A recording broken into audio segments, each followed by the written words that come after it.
struggles to stay organized, especially when it comes to getting everyone to the right place at the right time. And with the inevitable last-minute changes, things get even more frustrating. Thankfully, each team uses TeamSnap, making Jane's life a breeze. After downloading the app and activating her account online, schedules are automatically synced to all of Jane's calendars. She gets team notifications on the go by email and text. Maps and directions are a single tap away. And she can even view team contact information so she can organize carpools with nearby families. Get started with your free account today and join millions of parents like Jane who already use TeamSnap to keep their kids on the field and their sanity intact. Proud presenting partner of the 2014 Chicago Red Stars, C.J. Wilson Mazda has all-star service and breakaway selection with all new models, like the 2014 Mazda 6, starting only $19,999. Discounts off MSRP include all customer incentives, plus tax, title, license, and dock fees. Financing varies for qualified buyers. Offer ends April 30th, 2014.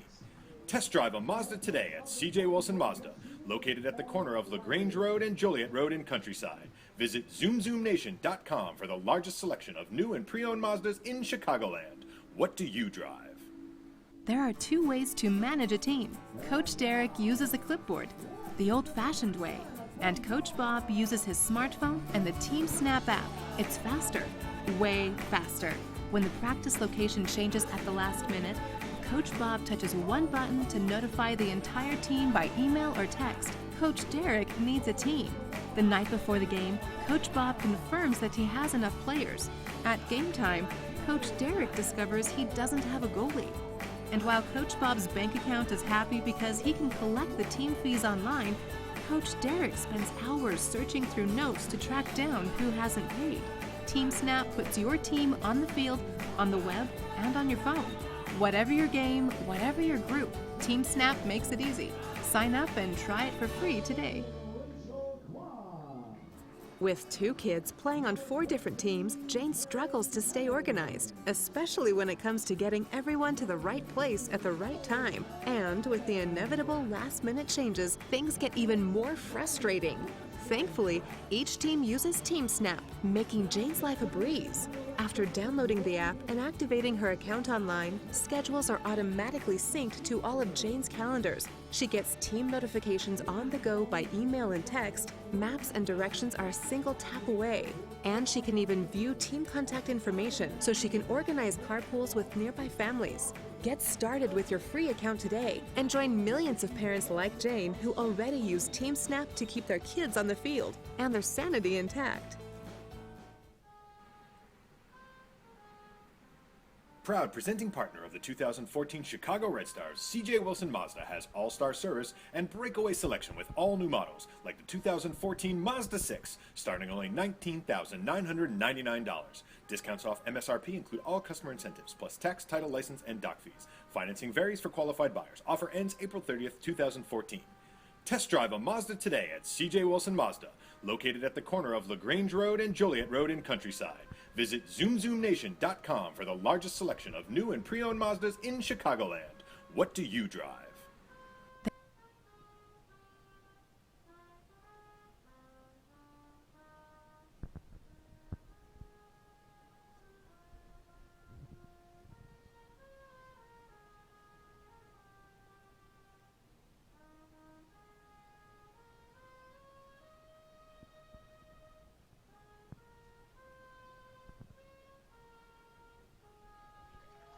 The national anthem playing on a beautiful night here from Benedictine University. Happy to have you with us. An important NWSL match tonight between the Portland Thorns and your Chicago Red Stars. Both teams tied for 5th with 21 points. Both teams fighting for a playoff spot. Tonight will push that storyline along. I'm Lisa Byington. Happy to have you with us, and filling in as our guest analyst is Chris King, the head coach of the undefeated and division-winning Chicago Red Stars reserve team of the WPSL. Thanks for being here, Chris. Thank you for having me. Well, this is the second of 3 meetings here between these two teams. Now, Portland and Chicago met basically 6 days ago on July 4th, ending in a 2-2 draw. Both teams coming up with a point after that, and you could say maybe that it felt more like a win for Chicago and a loss for Portland after that match. Absolutely. Chicago fought back late in the game with 2 big goals from CHRISTEN Press to steal a point on the road, and it was a critical point. And CHRISTEN Press, again, will be in the starting lineup here for the Chicago Red Stars. As you had mentioned, she doesn't waste any time. When she's going to score in bunches. And both of those goals, the first and the second goal, coming in the 72nd or 76th minute and the 82nd minute. So basically a 6-minute time span where she was able to notch things up and get the equalizer. And they came out with a 1 point over in Portland. Yeah, I think it's important for CHRISTEN to get into the game early tonight. As she's shown she's a world-class player. She's a goal scorer, and I think in order for the Red Stars to be successful tonight, she's going to have to be very, very involved. The Portland Thorns, of course, getting both of their goals off of corner opportunities and off of set-piece opportunities, and perhaps that could be a strategy again for them here tonight. Now, the June schedule, very tough here for the Chicago Red Stars. They, at one point, had a 6-game unbeaten streak. They went 5 straight with 5 straight wins, and then they came into a tough schedule in June. And you see there that the Chicago Red Stars lineup here for tonight. And it's good to see the names like a CHRISTEN Press and a Shannon Box, of course, in the middle there, getting her first start here for Chicago this season. Right, they've been missing Shannon Box, and she's going to be a welcome addition to the holding midfield spot for them tonight. She's a proven ball winner and a veteran, and I think that's something that they've been missing so far this season. But the schedule, as we were talking about, a tough June in second place, and now Chicago has dropped a few spots from there, tied for 5th now with Portland. What was Chicago's tough June schedule could argue you could be Portland's tough July schedule. They have about 7 games in 24 days, and they will travel about 14,000 miles round trip. They play Chicago 3 times, really, in the next 4 games in just a matter of days. When you talk about tough schedules and traveling, yeah, Portland has it on deck here in July. That travel schedule is brutal for anyone, and it's like you said, the Red Stars had to face that last month. I think they had something like 4 games in 9 days, and it's tough on your bodies, and especially when you have national team players called away for camp. So second place now down to 5th, but that's because of the tough turnaround, some of the national team call-ups. They have another tough turnaround here coming up. After they play Portland here tonight, they have the top team here in the NWSL in Seattle coming in on Saturday. A tough turnaround, and the Seattle has about 8 days off to prepare for that match here coming up. Yeah, Seattle's going to come in here fresh on Saturday, so it's going to be important that the Red Stars get some points out of tonight's game. And again, these two teams met July 4th. They meet tonight, and they will meet once again next Thursday. They will get to know each other well.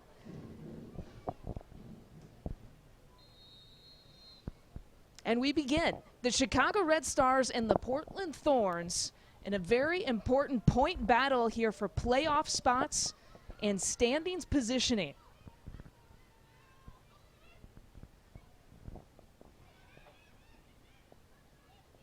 Number 23, CHRISTEN Press. Keep an eye on her. Press and Hoy, so dangerous up top. Right now, Glory Kolepny trying to create for Chicago. Yeah, Lori could have done a little bit better with that final ball as she had Jen Hoy running up top for her. Alex Morgan.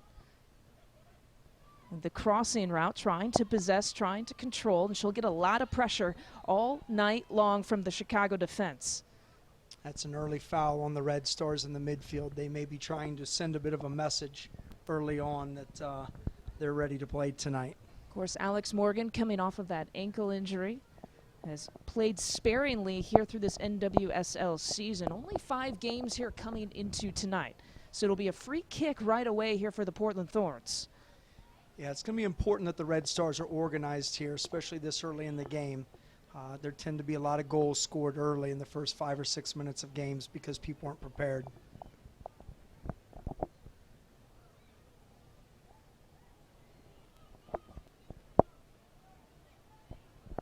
Chicago just trying to clear it out of attacking territory there for Portland.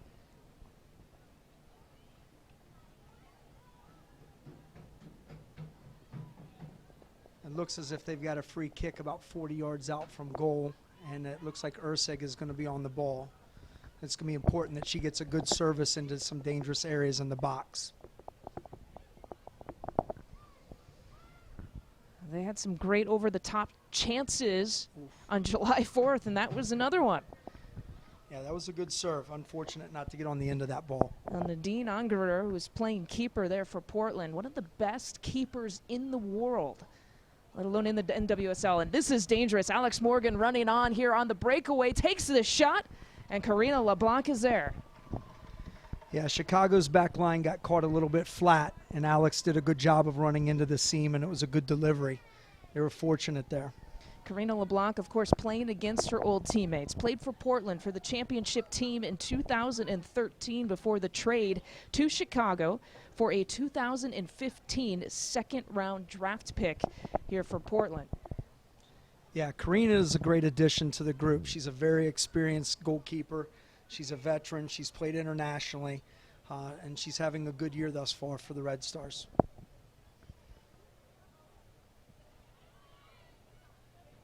Of course, Portland felt like it couldn't say no to a talent like Nadine Ungerer, but when Karina LeBlanc came back to play at Portland on July 4th last weekend, was received very well by the home crowd there.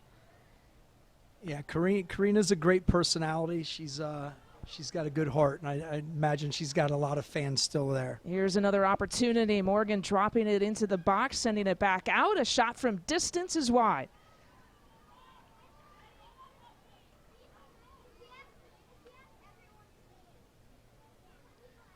That was Vero Boquet with the shot there for Portland.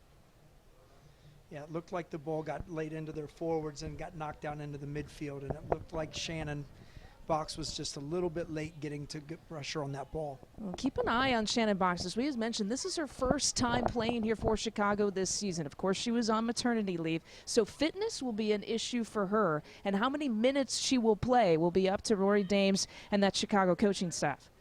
Definitely. She's probably only had about a week or so of training underneath of her belt, so it's going to be important for the coaching staff to keep an eye on Shannon early on in this game and see how she looks. With Shannon Box starting, that means Vanessa DiBernardo will come in as a sub here in this game at some point.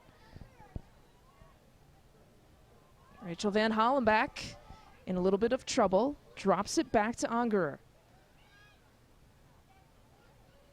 And the pressure there played nicely by Chicago. Lori Kolupny just has a motor that keeps going and going. She does. She did a good job of pressing the ball high on the field, and her midfielders need to make sure that they're stepping up with her. And trying to run onto it. Jen Hoy applying the pressure this time. Stephanie Catley controlling, and there is a turnover. Back to the middle of the field. Kristen Press was looking for Alyssa Motts. Really at the top of the box. And yeah, that ball popped loose to Shannon, and I think it was a bit optimistic. Her probably second touch of the game, she looked to hit one from about 25 or 30 yards out and didn't quite get all of it.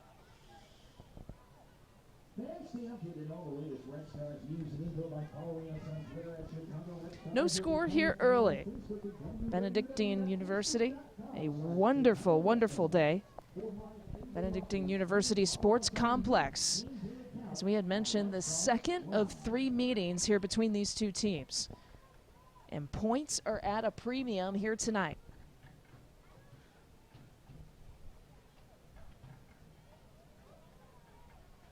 Red Stars are taking their time. Karina has the ball. It looks like they're trying to get a little bit of width on the field and sort of assess what the Portland Thorns are trying to do defensively right now. Playing it up the left side. Out to Hoy, who chases it down. And we'll have a corner kick coming up here for Chicago.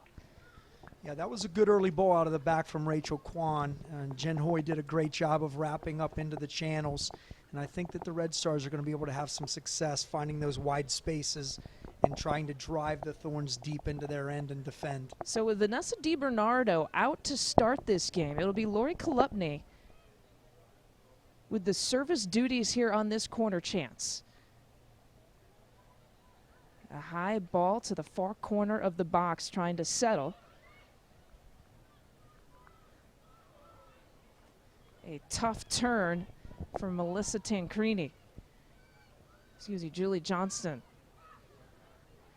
And on the counter, here comes Portland.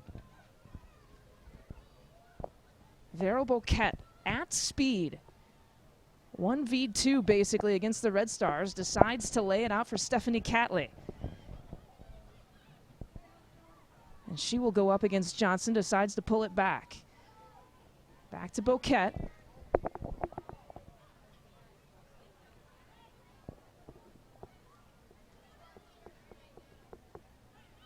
You're going to hear those two names quite a bit tonight.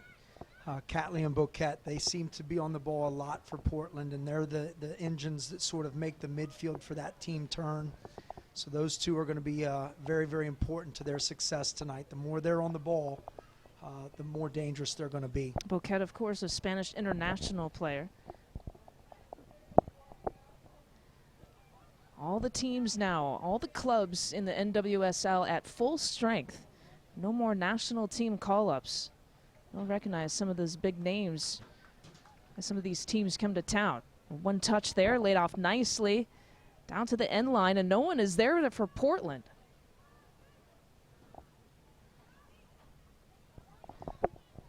Yeah, Taryn Hemmings did a good job at the back post, making sure that there was no runners behind her, and she collected that quite well.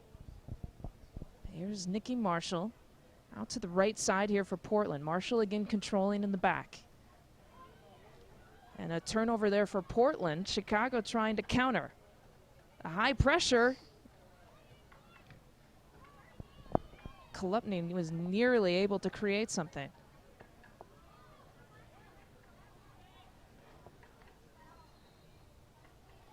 Chicago right now is doing a good job of swarming defensively in the midfield. They're not allowing the Portland Thorns to get going and have a lot of possession of the ball in the middle of the park right now. That's going to be important for their success as well.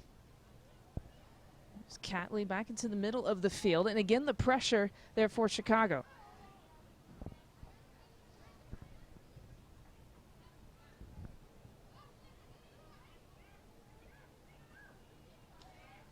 Shannon Box, number 7, in the middle of the field for the Red Stars, making her NWSL debut here tonight. Hoyt drops it back to Kolupny. Sort of a dangerous square pass in the middle of the field as Press tries to press.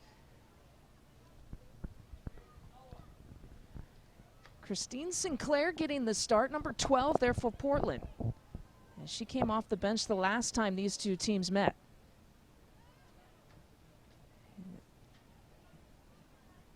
And Portland has had probably the better opportunities and more opportunities here early in this first half. Yeah, they've been a little bit more composed in the final third than the Red Stars have been, and I think that's obviously due to the quality of the players that they have, and I would probably even say just the senior players that they have in the lineup right now. Christine Sinclair obviously is a world-class player, and she brings a bit of calmness to the group. Sinclair, of course, one of the captains, played a lot of minutes. Their head coach, Paul Riley, felt like that she needed just a break on July 4th, which is why she did not start in that game.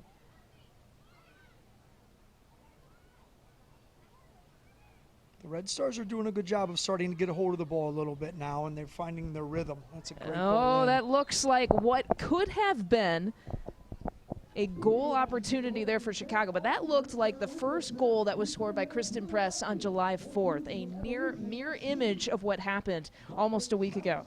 Yeah, Emily Van Egmond did a great job of collecting that ball. She picked her head up, she spotted her, and she played a great ball over the back line of the Thorns and was unlucky to be offsides.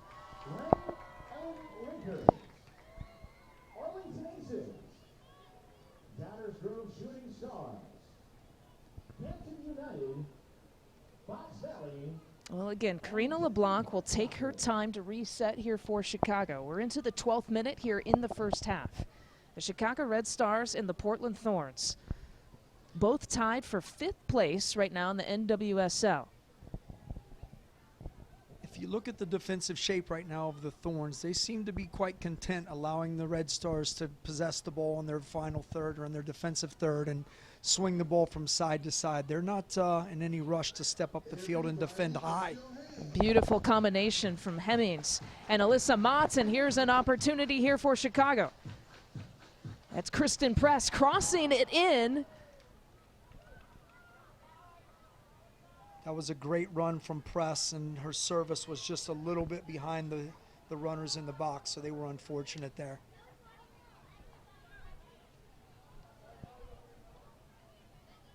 Well, certainly that is one of the dynamics that a CHRISTEN Press can add to this lineup here for Chicago. Her ability to create. We saw it almost a week ago against Portland when she scored those 2 goals. Yeah, Press's ability to move without the ball is what's probably the most impressive thing about her right now, and probably what she does better than most of the other Red Stars players up top. She has the ability to find pockets, be patient, and open up seams and get in and behind the defenses. She had 4 of the 12 shots against Portland on July 4th, and of course, resulting in 2 goals for that game.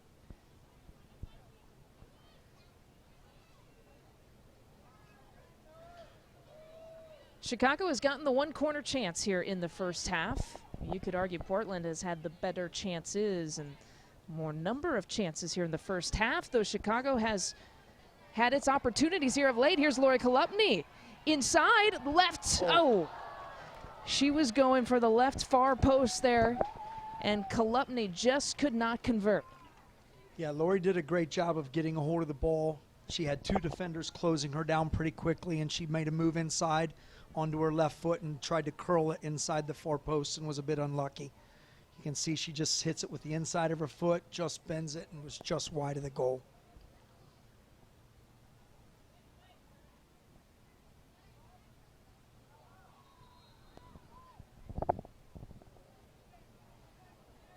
Where Portland has had some of the better opportunities here at the start of this game, Chicago has gotten the better of Portland here, maybe defensively here in the last few possessions as we head into the 15th minute here of the first half.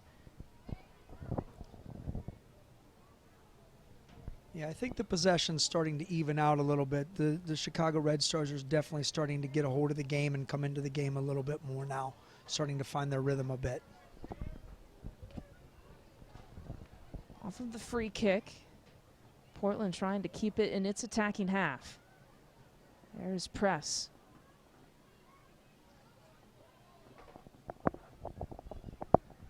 Out to Motts, who will go 1v1 from the left side and gives it up.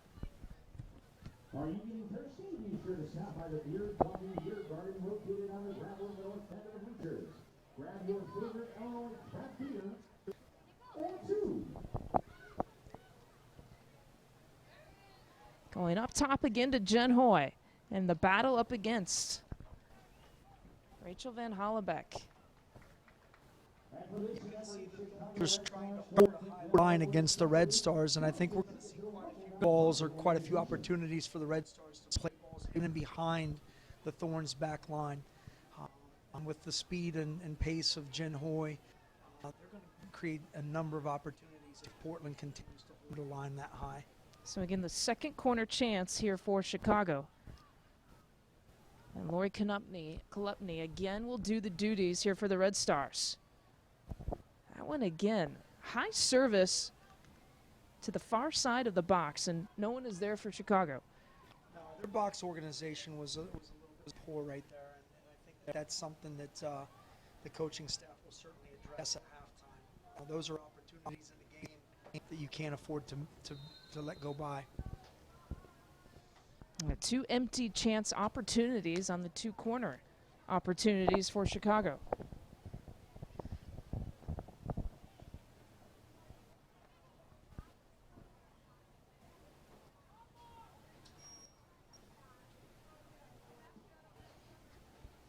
The Red Stars are doing a very good job right now of being patient defensively and allowing the Thorns just to play in front of them and not play balls behind very often. There's a cross into the box.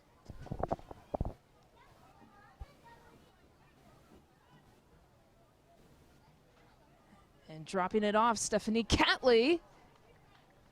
That's a great recovery by Alyssa They had a player wide open at the far post, and Mott's made a sprint to recover and headed the ball out of bounds for a corner kick. That's very well done by her. We'll talk about Lori Kolupny's motor. Alyssa Motts has quite the motor as well, can get up and down the field for Chicago. Yeah, Alyssa's pace is outstanding. She's probably one of the more fit players. The first corner chance here for Portland. The Thorns trying to send it back in.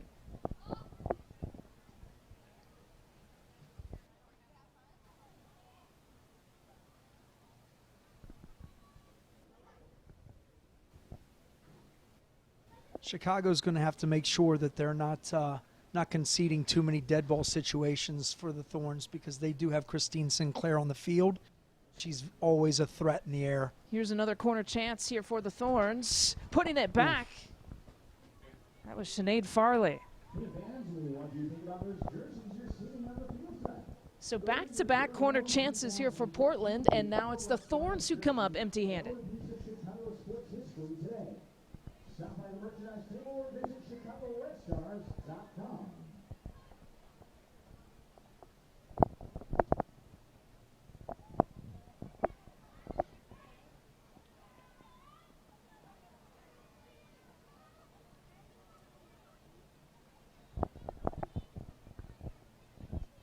Into the 19th minute, still 0-0 between Portland and Chicago.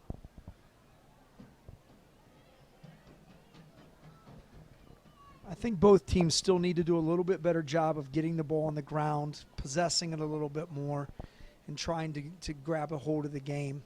Right now there's still a lot of balls that are being turned over, a lot of passes that are maybe being forced where they have opportunities to possess it rather than turn it over. And wind is not a factor, maybe for the first time in a long time here at Benedictine University Sports Complex. Yeah, there's usually a 15 or 20 mile an hour wind in one direction for sure, and I think this is the very first night that it has Morgan not with been a the factor. chance. Sorry. Morgan with the chance on the long cross there for Portland. Alex Morgan has gotten behind the defense. He's had a couple decent looks here early in the first half. And so this will be a dangerous opportunity here for Portland once again.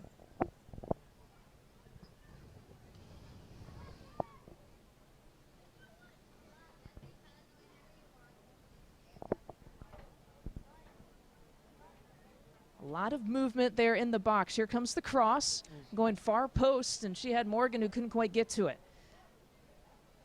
Yeah, Shannon Box and ERCEG are definitely making it very tough on Christine Sinclair and Alex Morgan to get to the spaces that they want to get to. They're doing a good job defensively on the corner kicks.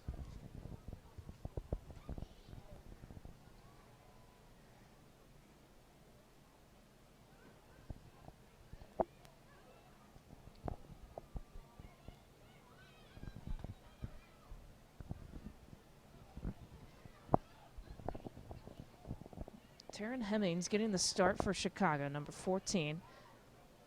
On the right side of the defense here for the Red Stars. Still coming back from that ACL reconstruction surgery. Yeah, Taryn's a player that they're going to look to quite a bit in the home stretch of the season. They've certainly missed her athleticism and her pace on the field.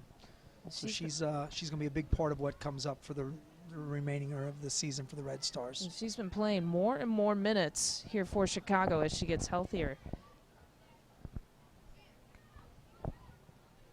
Possessing on the left side. Morgan drops it off to Stephanie Catley.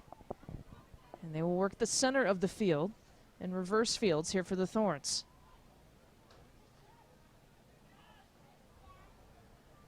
A nice turn. There's an outside run there from Stephanie Catley. And she will send it in. And again, Portland continues to threaten. Yeah, when Catley finds herself in those high, wide spaces, I think that her teammates and her coaching staff would certainly expect her to play a better ball in than that. That's probably her third or fourth errant service that they haven't even had a chance to get on the end of. The run is there, the opportunity is there, the service has to be there. Absolutely. Just give your teammates a chance.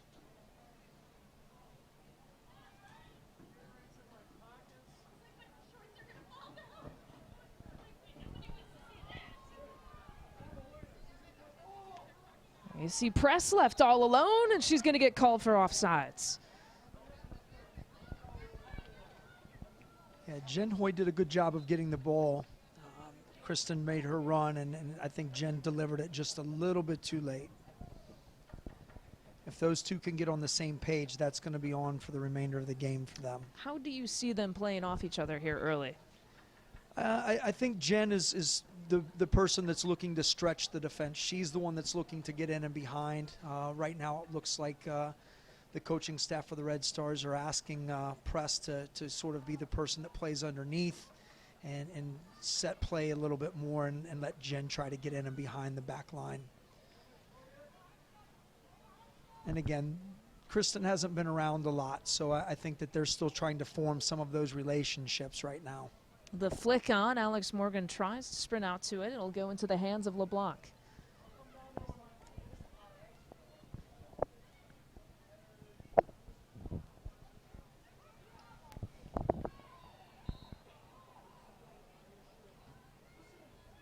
We'll have a foul and a free kick here coming up for Portland. Still 0-0, the 24th minute we go. Portland now attacking here from the right side. Again, Portland's gotten deep into the Red Stars' final third. They've had an opportunity to put a good service into the box, and they just haven't gotten it right yet. There's probably the third or fourth cross that's gone out of bounds behind the goal. They cannot be happy with that.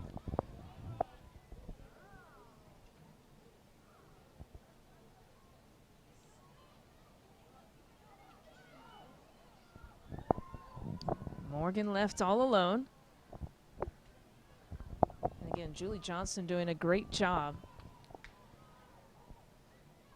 Yeah, Karina's been doing a pretty decent job of striking her goal kicks, and it seems like Portland's been able to get on the front end of most of them. I think that we need to do a little bit better job of bodying up in the midfield and challenging not only the first ball, but maybe winning the second ball as well.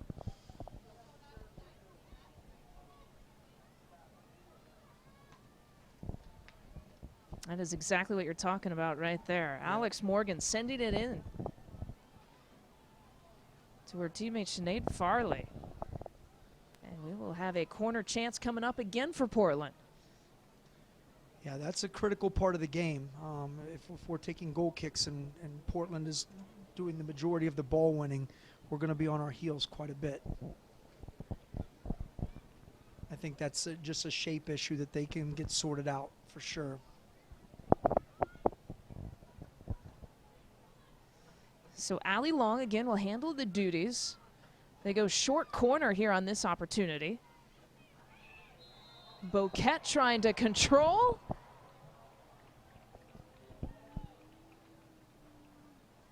And a whistle and a foul.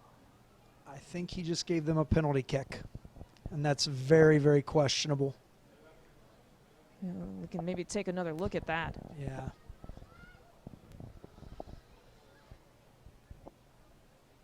Seems to be a little indecision. No, he is awarding the penalty kick. Yeah, that here seems to Portland. That seems to be a bit harsh. And Lori Klupny's expressing her displeasure with him at this point. And I can't say that I disagree with Lori. Well, here's another look at it.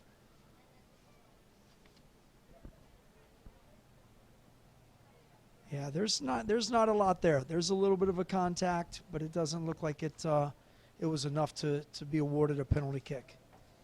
Obviously, the referee felt otherwise.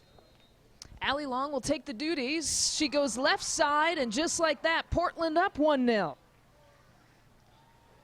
Yeah, that's unfortunate. There hasn't been a whole lot to the game for either group.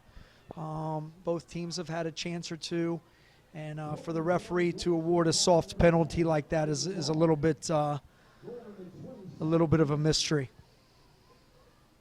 So Allie Long with her 6th goal here this season, and it comes in the 27th minute of this one, puts Portland up 1-0. That may just be what this game needs. It's going to force the issue a little bit. The Red Stars are going to have to press a little bit now, and we'll see if we can't create something at the other end of the field. There's Tobin Heath. rolls harmlessly into the hands of Karina LeBlanc. Tobin Heath is a name that we haven't said very much tonight, and she's typically a player that is on the ball a lot for Portland. She's one of their key playmakers, and I think the Red Stars have done a pretty good job of nullifying her in the games thus far. National team member, one of the key players in that championship run last year. Really the path that Portland took last year and the path that they could take this year could be mirror images of each other. Portland kind of caught fire towards the end of the year, snuck in at the 3rd seed into the playoffs, and then ended up winning it all. Got hot just at about the right time. Yeah, it's a team that consists of veterans, and those players know that when it gets late in the year, they know how to dig in, and they know what it takes to get on a run late, and that's exactly what they did last year.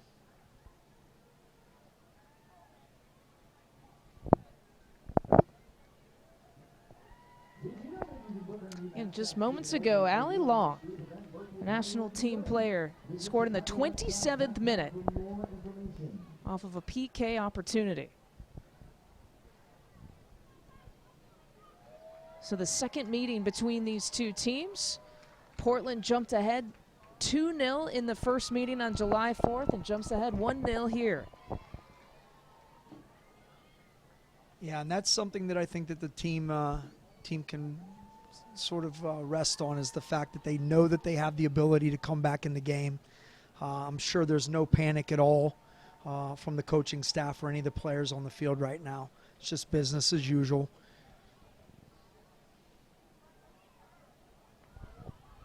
The Red Stars have been known for their comebacks. Here they are on the counter. Dropping it off left side, just goes wide. That was a great build-up. Jen Hoy got the ball at the left-hand side of the box, cut across at an angle, and played a cut pass back to Lori Kolupny, and Lori did a good job of collecting it and pushed it just wide of the far post. That was a great chance for the Red Stars. Kolupny with 3 goals here this season. 9 shots on goal coming into tonight. 25 shots total here for the year. Here's Beryl Boquette.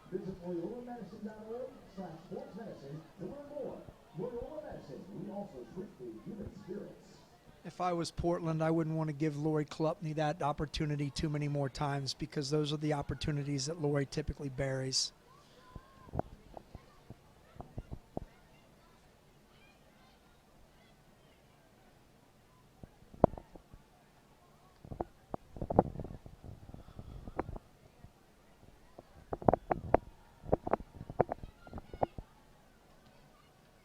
Catley working up top to Christine Sinclair.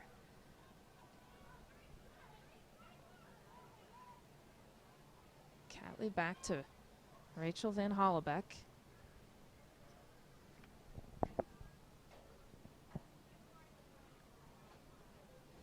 And Portland will have some time here to reorganize. Into the 31st minute. Thorns won. Got a goal off of a penalty kick opportunity.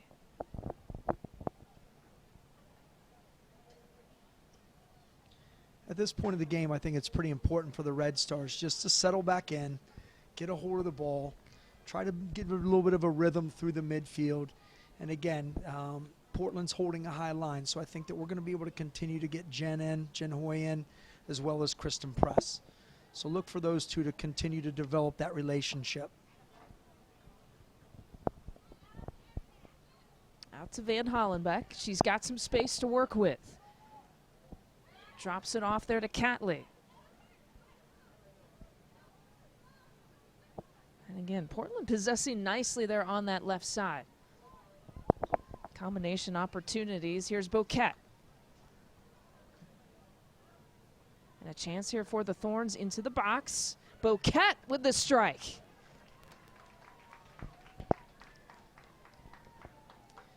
That was a good build-up by the Thorns. They're doing a good job of keeping the width of the field. They're trying to stretch the Red Stars defensively and make them chase.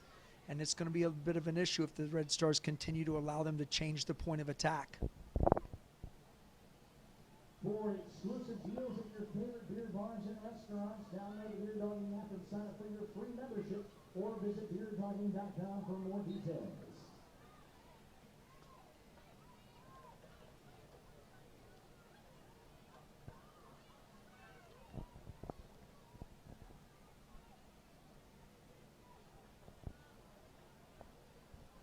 Into the 33rd minute. And no substitutions yet have been made. Here's Chicago on the set piece. Yeah, that's a little bit surprising. I wasn't quite sure how long the coaching staff for the Red Stars would allow Shannon to go, this being her first game back. However, she doesn't seem to be fatigued. She doesn't seem to be behind the play at all. So maybe they're going to try to get her as deep as they can before subbing Vanessa DiBernardo in her spot. I'm talking to Roy Dames here before the game. He said, we have a minute mark that we want to get to, and I'm sure when we get to that, Shannon's going to look at me and say that I'm fine, Coach. Yeah, I mean, Shannon's a warrior. You know, she knows her body, and I'm sure she's going to have a say in whether or not she stays on the field or comes off.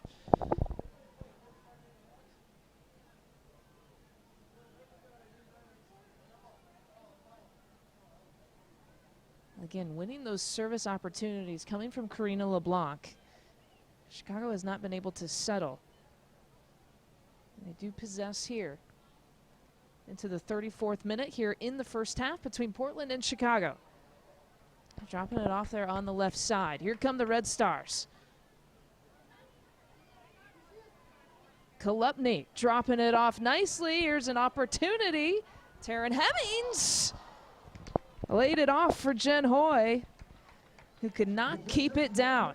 That was probably the best buildup by the Red Stars in their attacking third so far this game. They were able to string 4 or 5 passes together. Kolupny did a good job at the top of the box in keeping possession, and Taryn Hemmings did a great job of wrapping up from the outside back position. And she served a great ball across. There just wasn't anyone home at the far post to tap it home. Let's see if there's any adjustments here on this corner opportunity for Chicago. Again, Kolupny with the service, almost in the exact same spot. Yeah, Lori's serves have been a little bit deeper, a little bit too far away from the goal than I think what she's wanting to hit.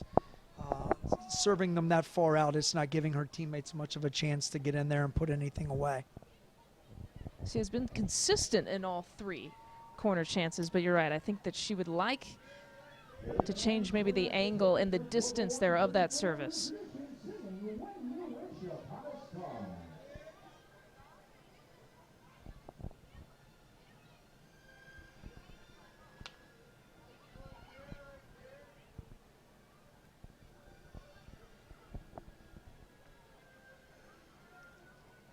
Very nice crowd in attendance here at Benedictine University Sports Complex.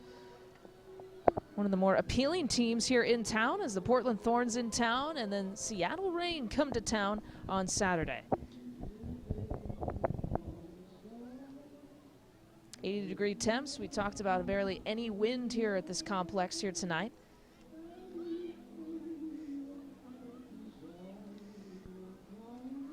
Yeah, the conditions are perfect for soccer tonight. It's not too hot, it's not too cold, the wind isn't blowing, so this should allow the players to really get after it tonight without the adverse conditions affecting their bodies at all.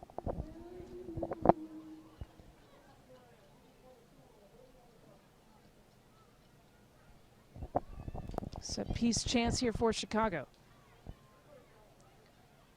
Nice combination look, that one high. Yeah, that was a good ball in off the service. And Emily Van Egmond laid the ball back nicely to Taryn Hemmings, who put it just over the top.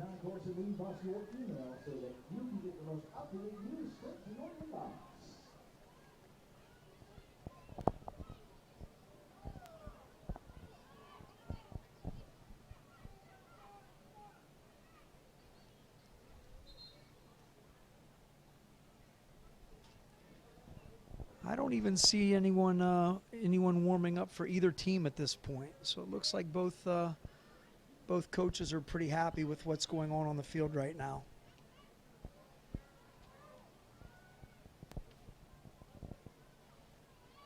Abby ERCEG controlling there in the backfield. What have you seen from Shannon Box in the middle for Chicago?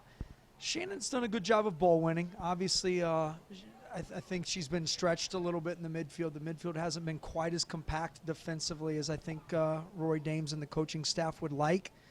But again, Shannon knows the game. She does a good job of reading things, and she just fills in pockets. I think the part that she's probably been struggling a little bit is just getting into the final third with the rest of the group and being able to offer something from an attacking standpoint. Over 180 caps internationally. Again, the strike there from Kolupny, who's gotten all kinds of chances, and another one for the Red Stars. It was a bouncing ball, but Medine Ongerer comes down with it. Yeah, Taryn Hemmings did a good job of keeping that ball alive, and it popped free, and it ended up on Alyssa Motz's foot, and she just wasn't able to get enough on it to put it past the goalkeeper.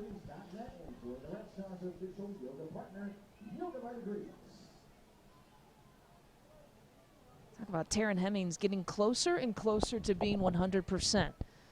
And she has created some chances here for the Red Stars here in this first half. Yeah, and speaking to Rory Dames and the coaching staff, they're very excited about Taryn. Taryn brings a lot to the plate. She's very athletic. She has a lot of pace, and she's very dangerous getting forward into the attack from her backline position. If she can get to 100%, she's going to be quite the handful for the remainder of the season for the Red Stars. And there is some serious playing considerations to be made here from the Chicago Red Stars coaching staff. We mentioned that Seattle is a match that they have on Saturday. It's a very quick turnaround. Now, probably the points against Portland tonight and next Thursday are more important than getting points against Seattle on Saturday. Absolutely. I don't think that you can emphasize enough how important the points are in the two games against Portland. So it's critical that they try to get something out of this game, especially here at home. And I anticipate the coaching staff will make whatever adjustments are necessary to do that. So it's ERCEG battling against Alex Morgan.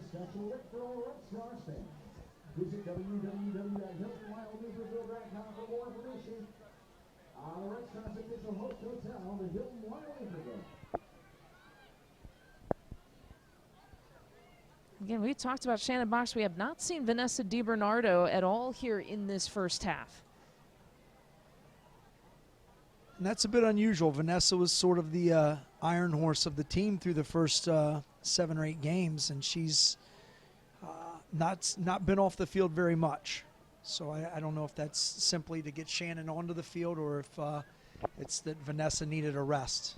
Looks like Vanessa might be coming onto the field now. And on cue, there is Vanessa DiBernardo, who will enter the game, and Shannon Box's night will be done. So Shannon Box playing about 40 minutes here in her debut for Chicago. Yeah, and I think it was overall a pretty good 40 minutes out of Shannon. Probably surprised me that it was that long, but I think she did a pretty decent job for her first night back.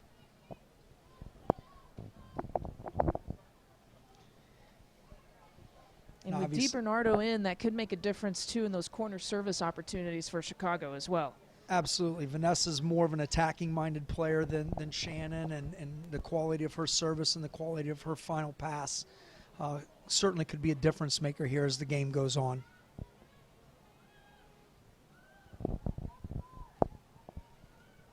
I love to watch this battle between Julie Johnston and Alex Morgan. We get to see that matchup several times here tonight. Yeah, while Julie's a rookie, Julie really isn't a rookie. She's an experienced player. She's had national team call-ups, and she's more than capable of handling herself in the back line against a player of Alex Morgan's abilities.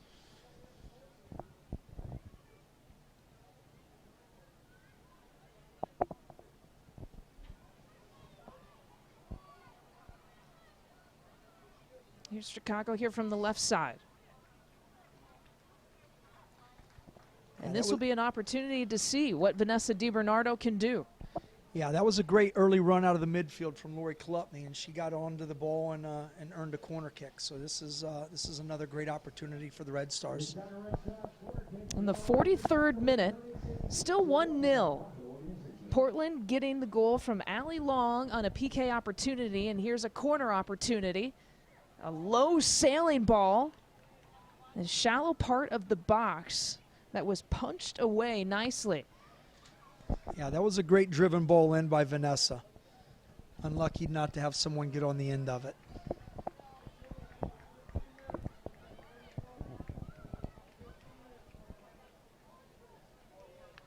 Have you ever wanted to snack with a Red Stars player or have dinner with an Olympian? Or have your favorite Red Stars player record your voicemail? Join the 5-Star Club to receive unique team perks. Visit ChicagoRedStars.com to join the club today.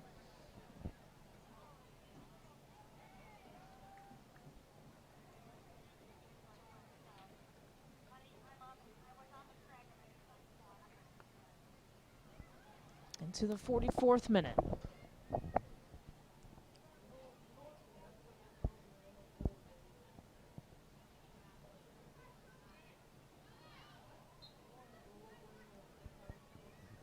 And it'll be Chicago ball. Yeah, if you notice, the Portland Thorns are trying to build a little bit more through the midfield now. They're quite happy just keeping possession of it in the wide spaces and trying to get into 2 versus 1 and 3 versus 2 scenarios to keep a hold of things. They're not really pressing at this point. Controlled by Motts. Drops it back to Hemmings. And Kolupny tries to turn, and she has red jerseys all around her.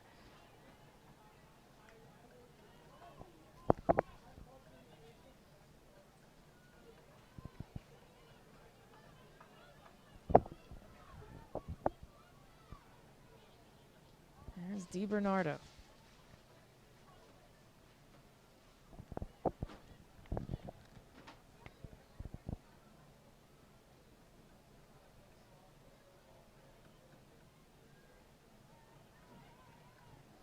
Chicago trying to settle. And Alex Morgan is left all by herself.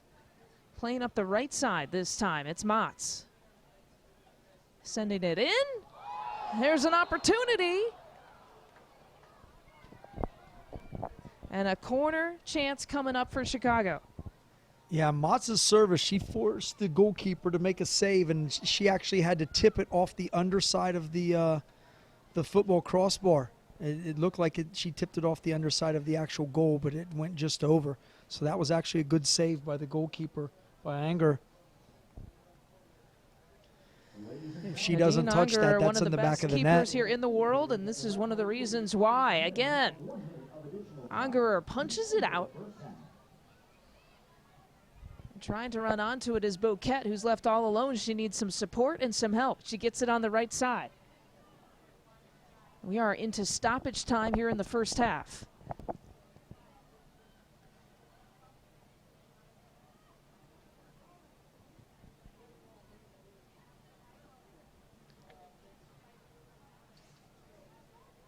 Yeah, the Red Stars just need to see this half out without conceding anything else and get to the locker room and figure out what they're going to do in the next 45 minutes to get points out of this game.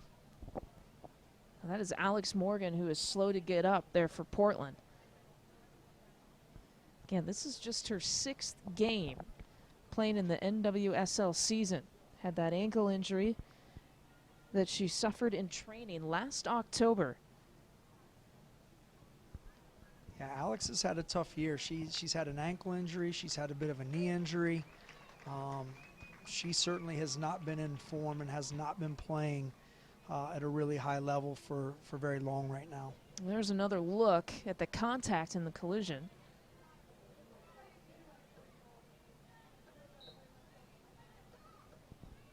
A 50-50 ball trying to win it in the air. We're in stoppage time again here in the first half, and that is the half. So Portland at the break. A 1-0 lead here against Chicago. Real quick, what do you think about the pace? Who controlled it, do you feel like, in this first 45? Well, I think the pace of the game is about what both teams would have wanted. I think that the Thorns probably had a little bit better possession in the midfield spaces at times. They certainly had a couple good quality scoring opportunities, but as the half went on, the Red Stars certainly clawed back into it. They started to grab a hold of the game a bit and come into it, and they probably have had 3 or 4 legitimate goal scoring opportunities in the last 15 minutes of the half. So with that being said, I think they have to feel pretty confident in their ability to score goals. They just need to go in at halftime, make a few minor adjustments, and I think we'll see a different team in the second half. Portland made good on its PK chance, and that has been the difference here so far. The Thorns leading the Red Stars here 1-0 at the half. We have some pre-produced videos for you to keep you through the halftime, and we'll join you back here just before the start of the second. Enjoy.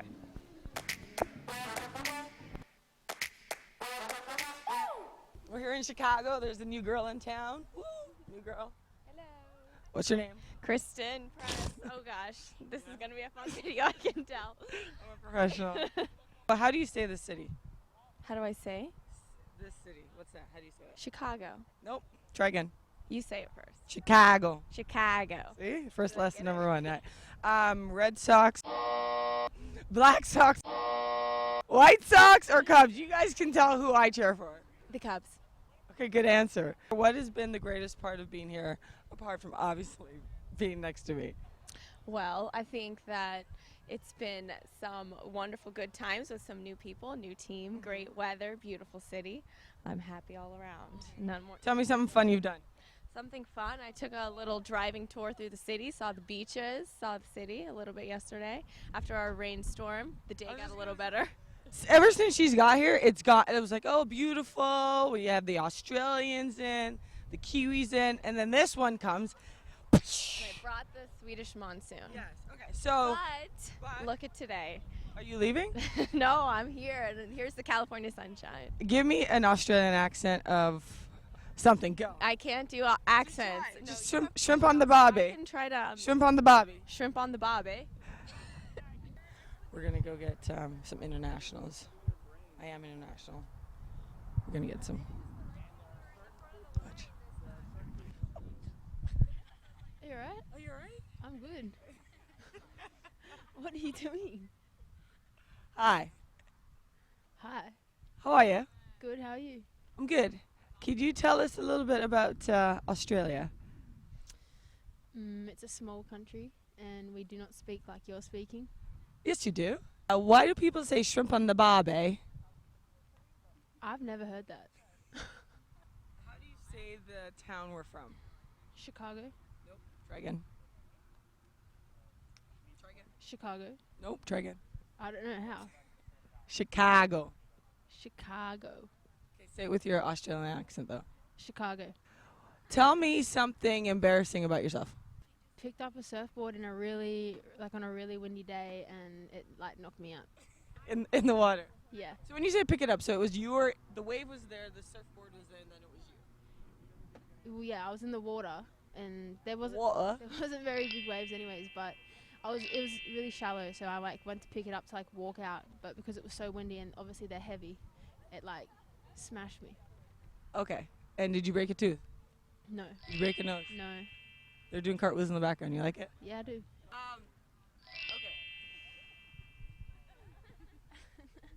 That's some talent right there. Is Justin Bieber popular in Australia? Very. I like Justin Bieber. Because he's Canadian. I love Justin Bieber. What do you love about Canada? Justin Bieber. Just say something like an accent. Hold on, say something. I'm from New Zealand. I'm not from New Zealand. She's from England. Okay, so quick question. A question that you have for a New Zealand person. Go. Best tourist spot to go to? I'm going to go with Whangarei, where I'm from. Because you just love your hometown, yeah. Beaches, yeah. Okay, question for a New Zealander. Do you eat a lot of kiwis? No, we don't. They're not from New Zealand, so. Then why do you call yourself Kiwis? Because of the bird that's from New Zealand. It's a kiwi bird. All right, Kiwi 101. Kiwi's a bird, not a fruit. Okay, tell a question for an American. Go. What's your favorite eat-out place? Because I know America's all about food. I think she said eat out. Eat out! What's your favorite eat out place? Does that mean to go? In and out. I'm a California girl. Burgers and fries, fresh as they come. Yeah, I'd expect an American to say that, actually. Burgers and fries. Yeah. Do Americans eat as healthy as you do? No. We just We eat a eat little bit more food. Yeah. Your sizes are huge. Like, they're ridiculous. Canadian. Your sizes are huge. They're ridiculous. Like, they're big sizes. We got a Question for Canada. Go. How are you feeling about the World Cup? Woohoo! That's my answer. If you traveled to New Zealand, what would you look forward to do? I have no idea. That's a question like, what should I do when I go to New Zealand? Well, okay, so what do you know about New Zealand? Nothing, clearly. I thought the only thing I knew was about Kiwis. One thing you look forward to in Canada, apart from the World Cup. The apart from World Cup. yeah. That's all I got. She doesn't look at anything else except for USA and Sweden. Usually just California. How come you don't have, just California, do you have a Swedish accent? A Swedish accent? No. Say something in Sweden. Jag pratar inte svenska. I know, I'm beautiful, thank you. I do not speak Swedish. All right, one thing you're looking forward to in Canada apart from the World Cup. I don't know anything. You have to educate me. Holy, okay, so this is a new series. We're going to educate each other on each other's country. Boom, that's it. That's it for today. Peace out.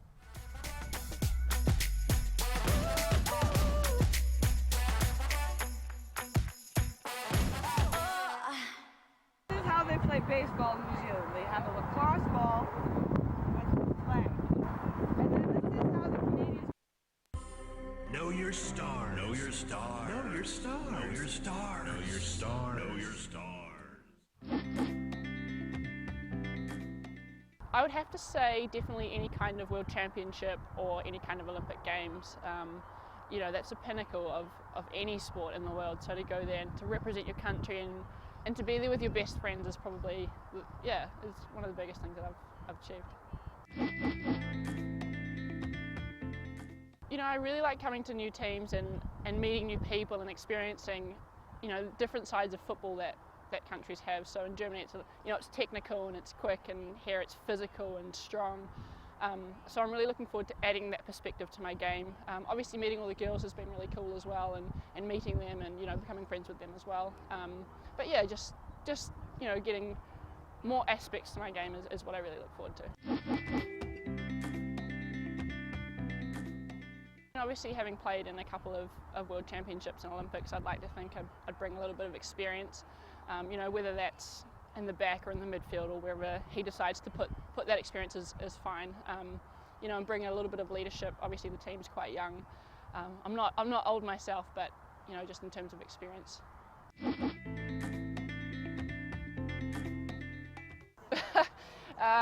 Commonly goes things like bro and how you going and stuff like that. Yeah, it's not used across the world. I'm embarrassed to say it, but one item I can't live without is my phone. Obviously, living overseas and not being with my family and friends, keeping in touch is really important. And having a mobile device which I can do that is my phone, so can't live without it. I think I'm gonna have to go with Jacob. Yeah, we'll keep it at that.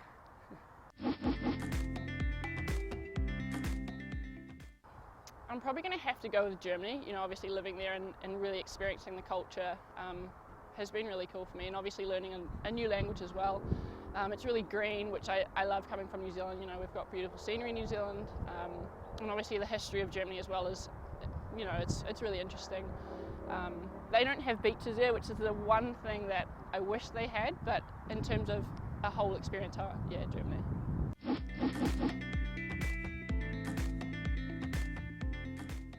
I'm an avid book reader, so hearing them coming out with the movie, it's hard. You don't want them to ruin the book for you. It's a big decision for me to have to go and watch that movie. So I hope that they stay true to the book, because the book was amazing, and I could read it over and over. I think, like a lot of people, I'd be hiding and making sure everybody else did all the work for me and hoping that they starved to death or something and I didn't have to go and kill anyone. I still turn to my mother. Everybody turns to their mother at some point, but she's always been that sounding board for me. If if I'm unsure about a decision or something I should be doing in terms of my career, I always turn to her. She's always got advice. She can take a backward step and see the bigger picture, and that's always been really helpful for me.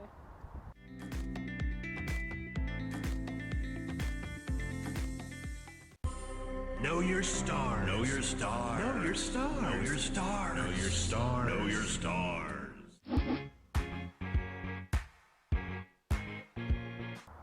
I guess that transitioning from team to team is always a little bit difficult, but it's part of the job, and the more you do it, the easier it gets. I always look forward to meeting all the new girls and making new friends, and also learning the different styles that each player has that help you to become a better player if you can learn and understand more people and the way they play. I think the first night is always really tough for me. If I move to a new city, I always get really emotional on my first night. And I call my mom and I cry a little bit, and then my mom says to me, now at this point, you've done this like 7 times now, and you always cry every time you leave a new city. So I know I'm gonna love it, especially Chicago. I'm very excited to be here. So I think the first night I dread a little bit, the plane ride over, and other than that, it's home free.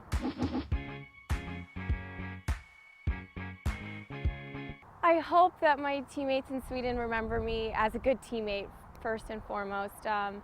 I like to be involved with all the girls and planning social things and being a good friend. And in Sweden, my family was my friends and my teammates, and I didn't know anybody else in the country, so we were together so much, and I hope they remember me like a friend. And as a soccer player, I always say a true finisher. That's how I came to Sweden, and that's how I left Sweden. My job's to score, but I think that in my time of playing abroad, I really learned how to become a more complete player, and that's thanks to my teammates and my coaches there.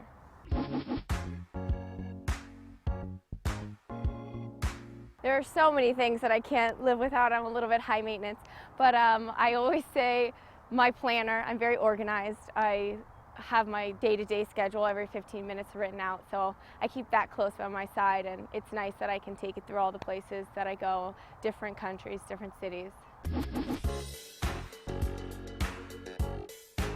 Right now, I look a lot towards my little sister. She's learning to be a Vedic meditation teacher. She just got back from India. She was there for 3.5 months. So she's sort of wrapping her mind around this new perspective on the world that I really admire and respect, and I think that it has a big place in my athletic career and my life in general. I think within a team, trust is the most important thing. And as a forward, I always hope that the rest of my team trusts me to score goals, and that's the way it works. And I trust them to pick me up when I'm down, and we all have trust that each person's giving their best effort every game, and that's sort of the X factor that lets a team be more than just the sum of each player individually. Well, if I had to pick a Hunger Games character, I would go with Rue, hide in the trees and hope everyone else died. I'm not going to be using any weapons, maybe fox face. I could maybe like scavenge and like sneak behind people, but I'm not really that violent. And maybe, make some friends and just try to seize the day, carpe diem out there. Well, hopefully still playing soccer, of course. Being a professional, hopefully representing my country.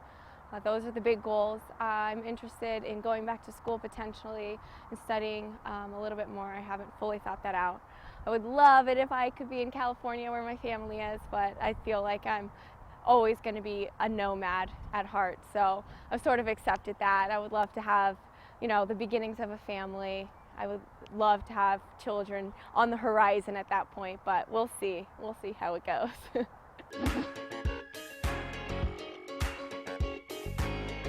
I'm listening to the Tegan and Sarah song that was on Grey's Anatomy season finale, and I cried. So ever since that, and I was leaving Sweden, so I was being all emotional, so I listen to that song a lot right now. Well, the team's really hot right now. A lot of success and a lot of good energy with that, so that's a huge plus. I'm looking forward to living in the city. I just seen it briefly, and I'm so excited. I think there's so many cool places and little nooks that I'm going to really enjoy. And also, I'm really excited about getting back to American soccer. It's a totally different game out there in Europe, and it's a different speed of play, it's a different style, and I think that representing my country, it'll be a huge advantage for me to be playing in this country, this brand of soccer that I've grown up on, but I've got away from it a little bit, and I think Chicago's a great place to do that.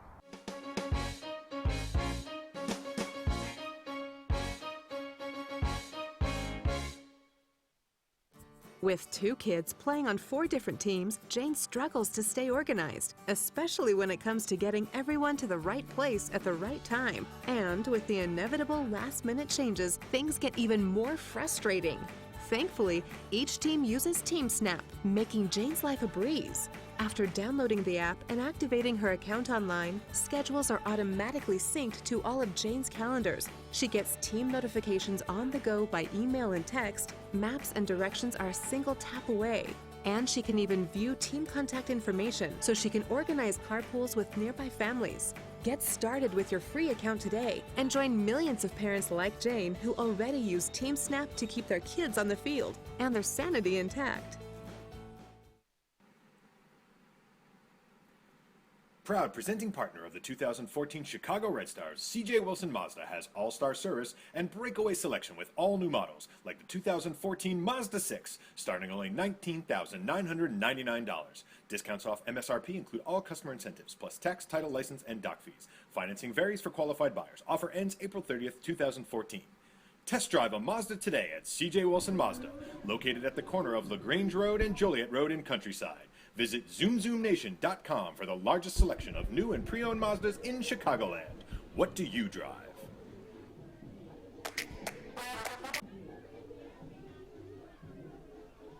A second half left to be played here between the Portland Thorns and the Chicago Red Stars. I'm Lisa Byington, happy to have you with us here. As we're moments away from starting the second half, I'm joined by our guest analyst, Chris King. He's the head coach of the undefeated and division-winning Chicago Red Stars reserves team. And Chris, we were talking about just the pace between both of these teams here in this first half. The Thorns leading here 1-0. And let's take you through the highlights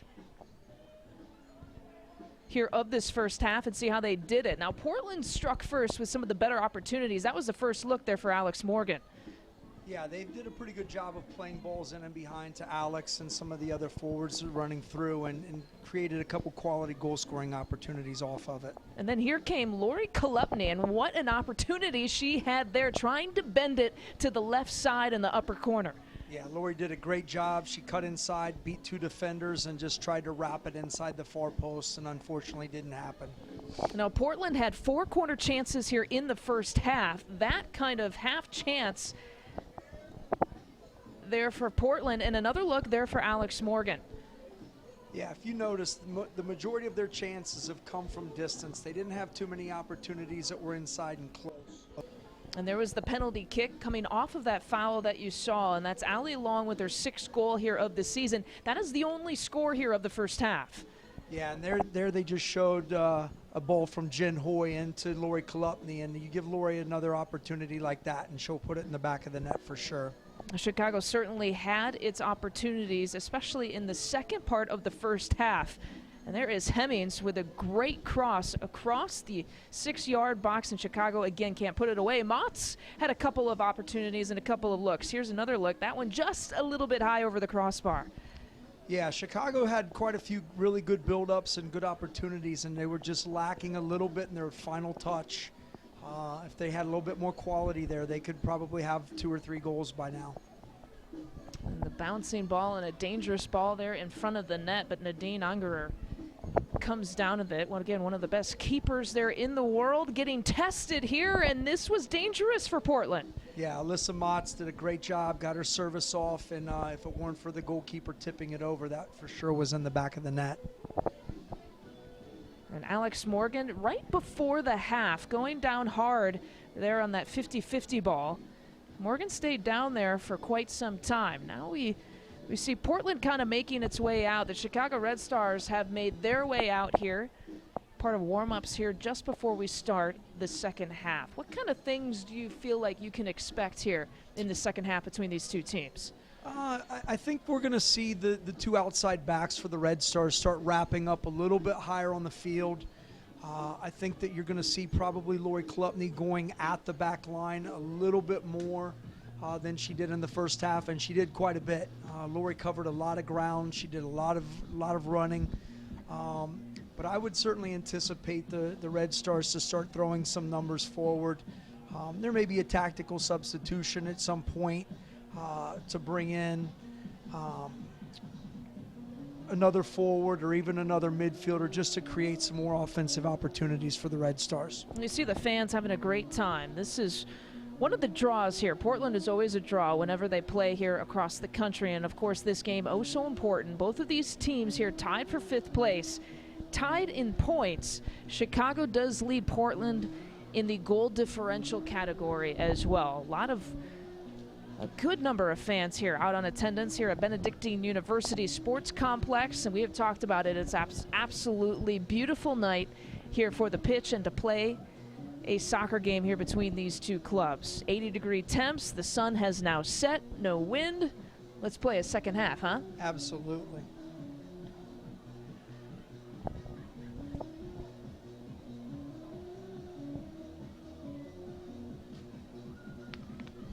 It doesn't look like either team has made any substitutions at the half. It looks like they're going to start off the second half the same way that they finished.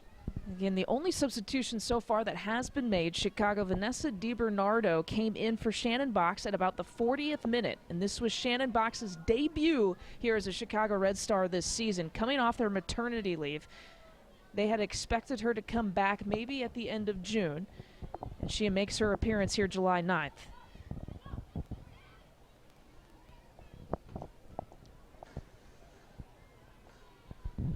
And right away, you can see the Red Stars are playing in the attacking third of the field, and they're trying to get pressure on the Portland Thorns defenders and cause a mistake.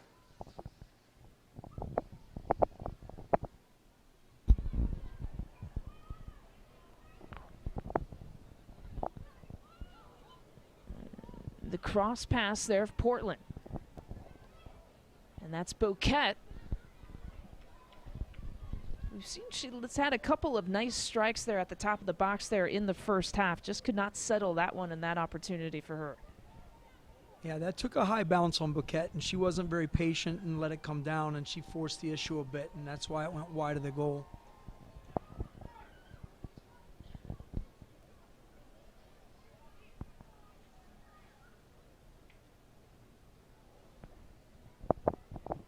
Well, the stakes at hand. Lots of fans in attendance here to watch this one. Again, Seattle wrapping up that top seed in the NWSL. And it looks like KC will wrap up the second spot. There's about 6 teams battling for the 3rd and 4th spots to make the playoffs here at the end of the season. Chicago, Portland, Washington, Western New York, all in the hunt. Yeah, Lisa, from this point out, the rest of the season, every point is going to matter to all of these teams that are in the mix. They're not going to be able to afford to make too many mistakes from here on out.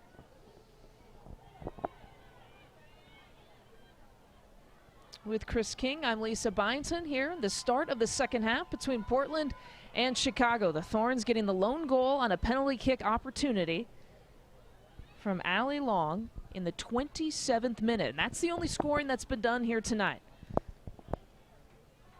To start the second half, the Red Stars have come out flying. Their pressure in the midfield is tremendous right now. They're not allowing the Thorns midfielders any time on the ball, not allowing them to pick their head up and try to find passes. There's pressure all over the field at this point.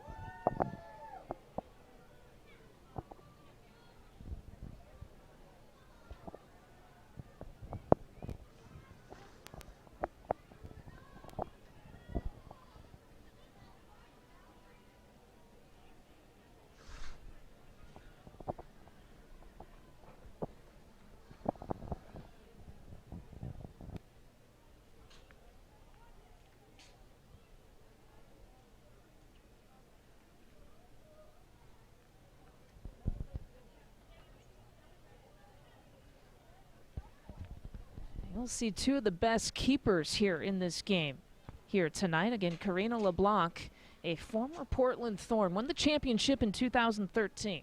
Her counterpart, Nadine Ungerer. They both have been tested in the first half.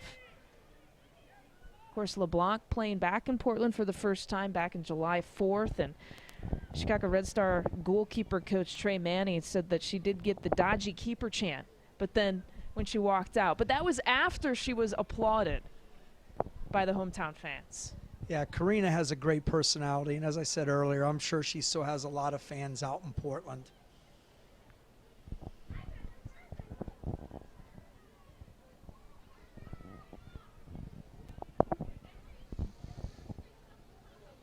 If you look right now, the Red Stars' back line has started to step higher and higher on the field and trying to condense the spaces and make things very, very difficult for Portland to play out of. Out to the left side to Rachel Kwan. Tries to send it up top. We have Jen Hoy and Kristen Press playing up top there for Chicago.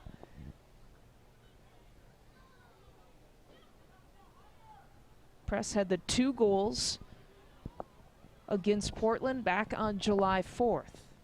Her first 2 goals here of the year. Yeah, I think Kristen has gotten a little bit more attention tonight from the Thorns defenders than maybe she did in the first game, as is Alex Morgan. I think the Red Stars defenders and midfielders have done a pretty good job of keeping Alex at bay and not allowing her too many goal-scoring opportunities. Julie Johnston, Abby ERCEG, the center backs there for Chicago, have been hawking number 13 all night long.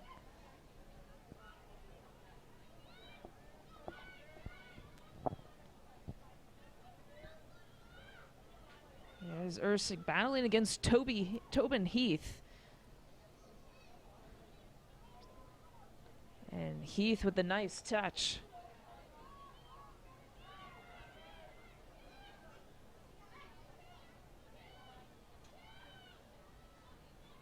Kolupny possessing, and the hard tackle there from Allie Long. It'll be a foul and a free kick for Chicago.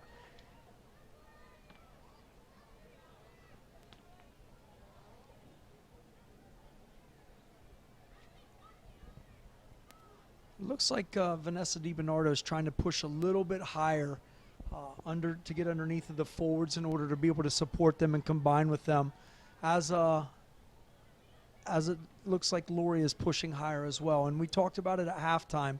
I figured that the Red Stars would try to push numbers forward, try to get more numbers into the final third. And it looks like that's what they're doing thus far.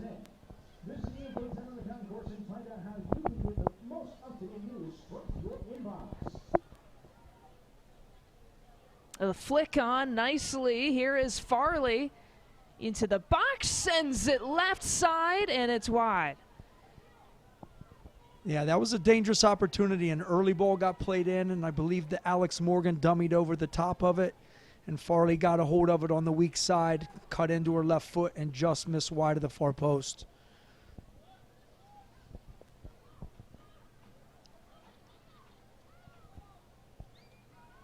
There's another look. Yeah, there you see it again. I think Karina may have had that covered, but it was a great opportunity for Portland early on. Alex Morgan whistled for an offsides call. I believe that's the first one against Portland here tonight. That is correct. That is the first one tonight. So coming into this half, Chicago getting one more corner chance than Portland. Here's a great chance there for Kristen Press. And coming out nicely is Ungerer. Yeah, Jen Hoy did a good job. She checked off the back line, got a hold of the ball, got on the half turn, and Kristen was asking questions of the back line of Portland. Unfortunately, the ball just had a little bit too much on it for Kristen to catch up to it. Shots dead even, 4-4 coming into this second half here between these two teams. The corner advantage, like I said, 5-4 advantage to Chicago. And the Red Stars committing one more foul, 5-4, than Portland in the first half. A 1-0 advantage here for the Thorns.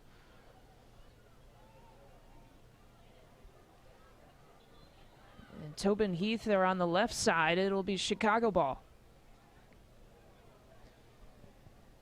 If you look at it right now, Portland seems to be keeping their back four at home. They're not committing numbers forward. They're not looking to open themselves up. And it seems like they're pretty happy just to attack with 6 players.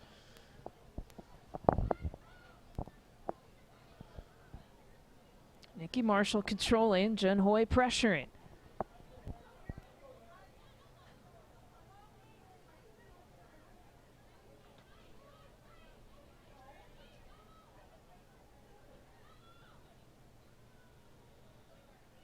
That's great pressure from Vanessa DiBernardo to win the ball in the midfield. And now she's going to be rewarded with it in the final third. And they play it out wide to DiBernardo. She can go 1v1 if she chooses. Sends it into the box in the clear there for Portland. Yeah, that was a good run by Vanessa. Unfortunately, her service was a little bit behind the forwards in the box, and now we're being countered. LeBlanc, perhaps in a dangerous position, but forced to come out there against Alex Morgan. Yeah, Chicago got caught a little bit flat in the back, and Alex was able to get in and behind the back line. But Karina did a great job of coming out and closing down the space. Morgan had some early looks there in the first half. There was another chance for her. I think on that last play, Alex has had some injury issues, and I think when she looked up and saw Karina running at her, she probably pulled out of that tackle a little bit. Yeah.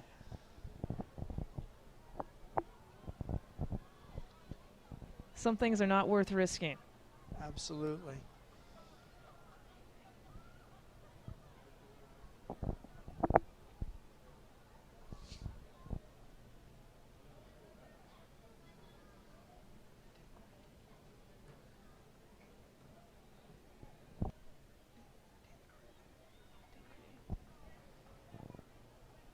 So we've had one substitution here in the first half, and we mentioned DiBernardo in for Shannon Box, who played about 40 minutes here in her debut. It looks like Melissa Tancredi will be warming up here for Chicago. That could be our next substitute here coming into this game.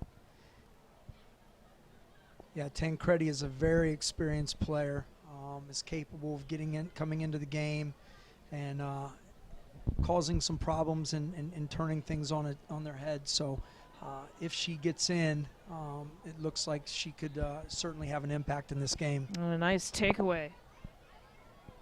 Julie Johnston trying to combo there with Kolupny. Portland regains control.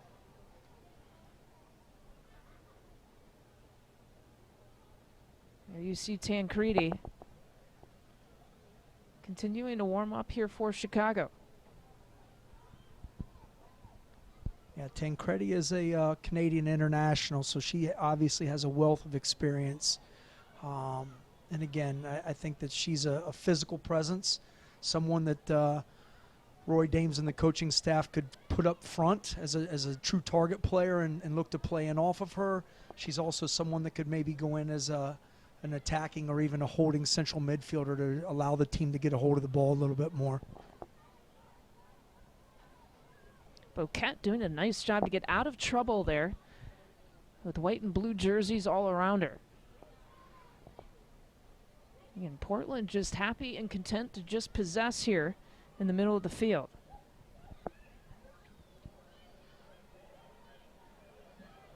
Kolupny there with the takeaway, and here's Hoy. And Kolupny needs an outside run. She's not going to get it. Left isolated there on the left side. And the takeaway there from Allie Long. Yeah, unfortunately, Rachel Kwan was a little bit slow in getting up to support, and I think that's what happened in the play broke down.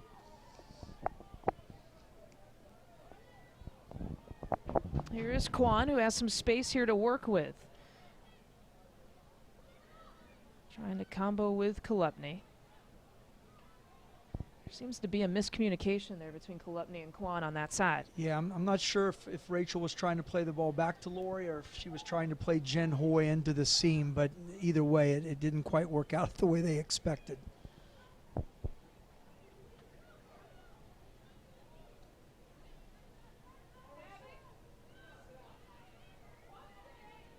There's an outside run there from Kwan.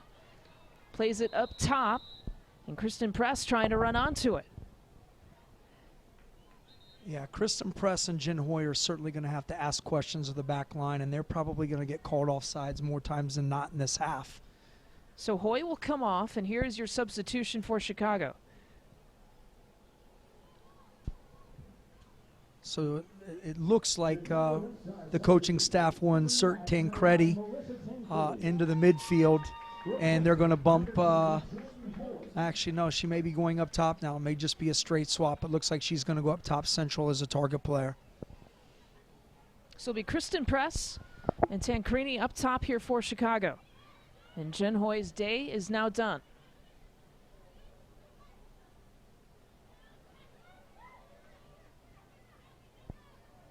That Kolupny-Boquet matchup, too, is interesting to watch.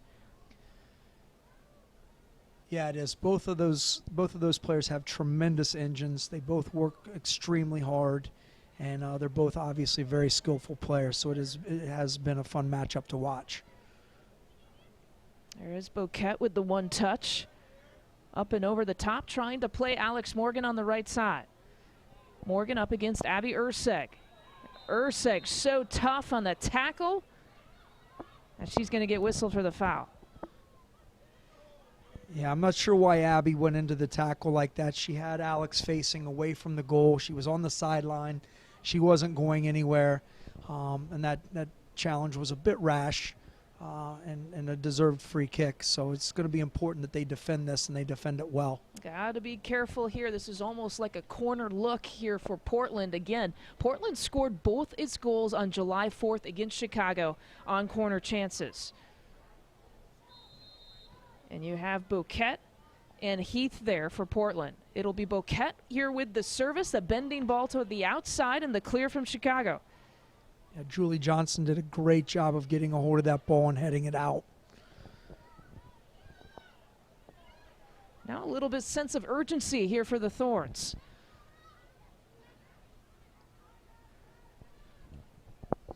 Trying to send it back in. That's Sarah Huffman. She had an assist in July 4th and one of the two goals.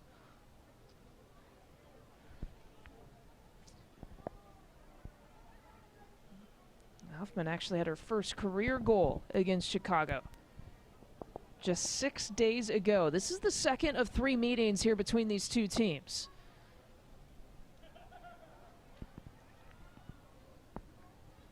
I tell you what, we talk about Portland's had a bit of the possession and certainly had some dangerous opportunities. The Red Stars back line has done a very good job of closing seams, keeping things organized, and winning the initial entry pass. You know, they've done a really good job with that, and they've got to continue to do that.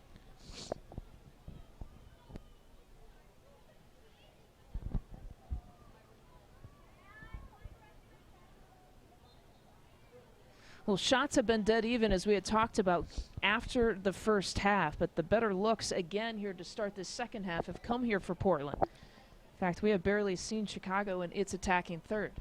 Yeah, they started off flying defensively, but as we get into the middle third of the field and as we start to get into the attacking third, we've just had a few miscues where players are thinking one ball's coming and another ball's been played. And I think that's the difference in us really creating some goal-scoring opportunities. Again, this game's so important for playoff positioning. Teams tied in the standings. Portland will be back next Thursday, July 17th. And neither team wants to give up points to the other.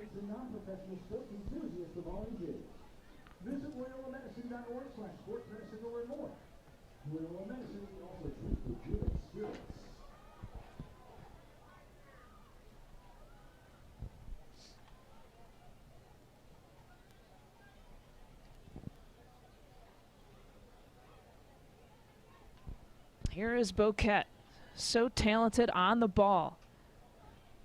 There's a shot and the save from LeBlanc.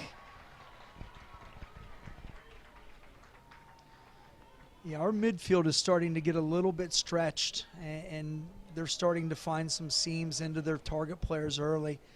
I'm not sure if Emily is supposed to be the screen player to try to deny some of those entry passes in, but it looks like they're having clear passes into the targets, and as you can see on the replay, they're able to get some opportunities off.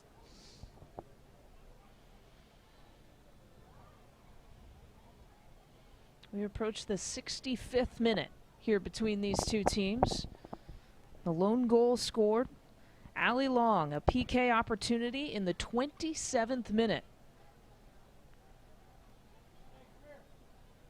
Really, in the last 5 matches, this Chicago team has really struggled to score. Yeah, they have, and I think there's a few reasons for that. Some of it is the fatigue. As you mentioned earlier in the pregame, they've gone through a stretch where they played a lot of games in a very short period of time. They were missing a lot of their international players, so the workload was actually being carried by 12 or 13 players. And, you know, these seasons are long, so they start to wear on their body, and I think we're seeing that effect on them now. Here's a set-piece look here for Chicago. Vanessa DiBernardo will serve it in here for the Red Stars.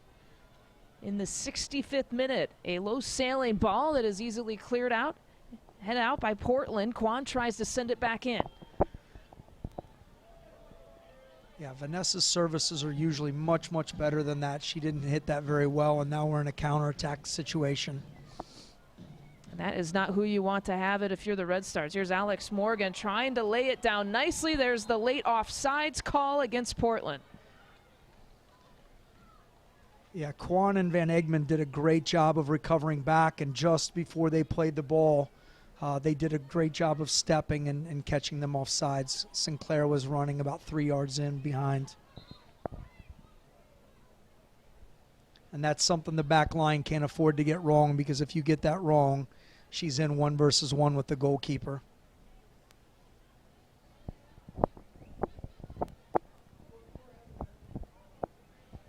Alex Morgan, 2 goals, 1 assist. This is her 6th game here playing this season. Has battled some injuries.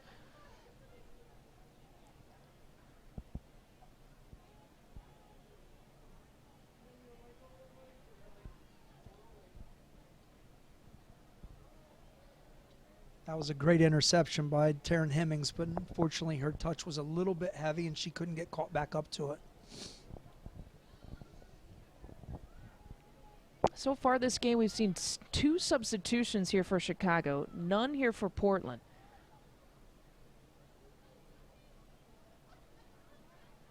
Yeah, again, I think Portland is pretty comfortable with where they're at in the game, and they're going to save those substitutions in case things get turned upside down, and they're forced to chase the game late or try to find a late winner. Paul Riley with the problem not most coaches would love to have in terms of just having depth here on his bench. He did not start Jessica McDonald, who had a goal. In fact, she's scored 9, leads the team in goals here this season. Instead, he went with Christine Sinclair here for Portland. Yeah, that's a luxury that not a lot of teams in this league have, to take your leading goal scorer and sit her on the bench and not start her in what could be a pretty critical game for them.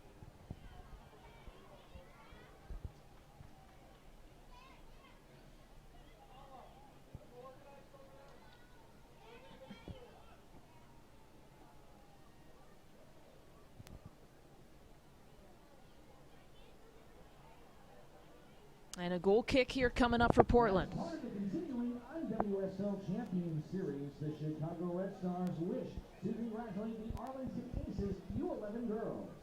The Aces won their division in the fall 2013 season. Right now the game seems to be being played mostly in the middle third of the field. Neither team's really asking questions of the other team's back line and getting in and behind them.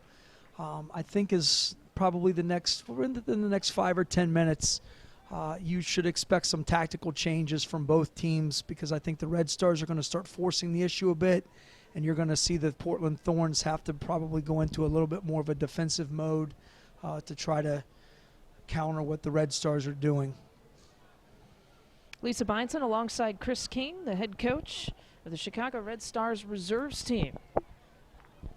We're happy to have you with us in a very important game, a playoff positioning game perhaps between the Red Stars here and the Portland Thorns.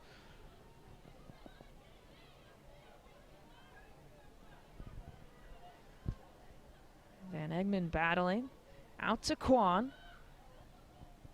Was looking for Tancredi.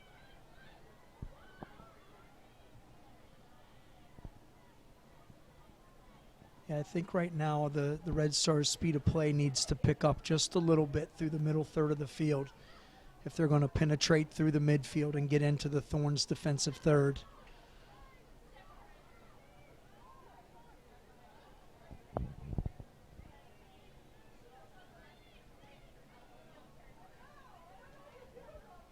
ERCEG trying to go up top to Tancredi.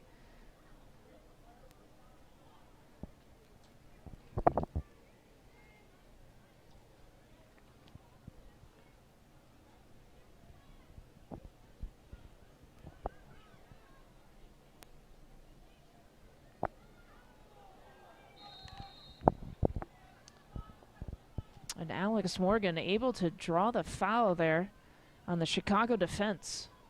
Yeah, that was a bit of a professional foul by Abby.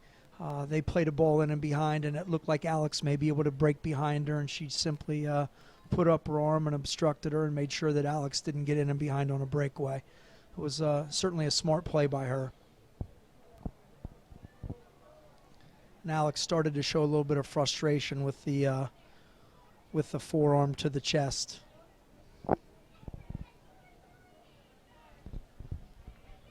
Into the 71st minute. Boquette here with the service.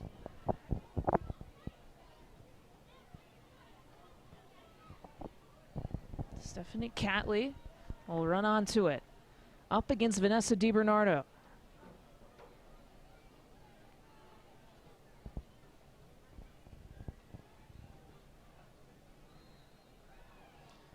Yeah, since Vanessa's come onto the field, she's been involved quite a bit. She's a young player, but she's very, very skillful. She's very technical, and she's a good reader of the game. She's going to, I think, create some opportunities here in the final 20 minutes or so if she continues to get on the ball like she has. Has played over 1,200 minutes so far in her rookie campaign here this season. Didn't get the start, but entered the game in about the 40th minute. Here's a set piece for Chicago. Taryn Hennings will reset. The Red Stars try to send it back in. Here's ERCEG. DiBernardo here with the chance on the right side, trying to go end line. Sends it in.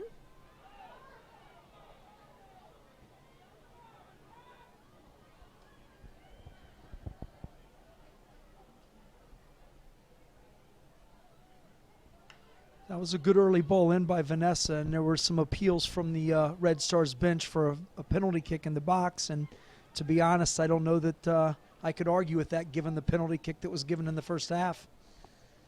It resulted in the only score of the night. Allie Long in the 27th minute converted on it. Her 6th goal of the season.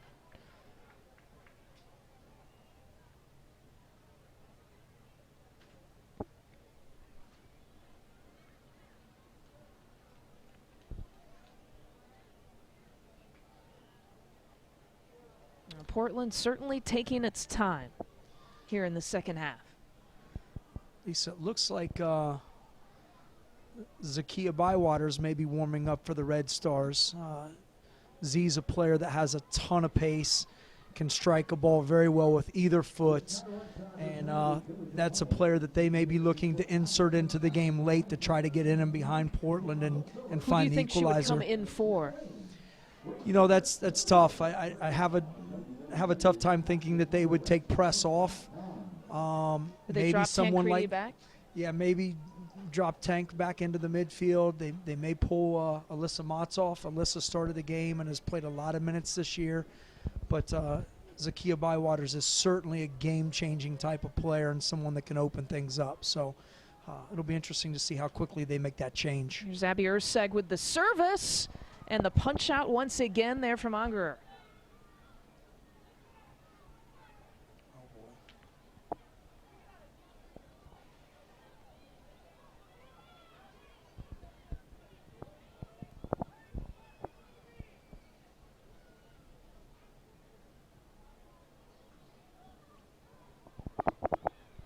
Chicago certainly has had its set-piece opportunities here in the second half. Here's Kolupny.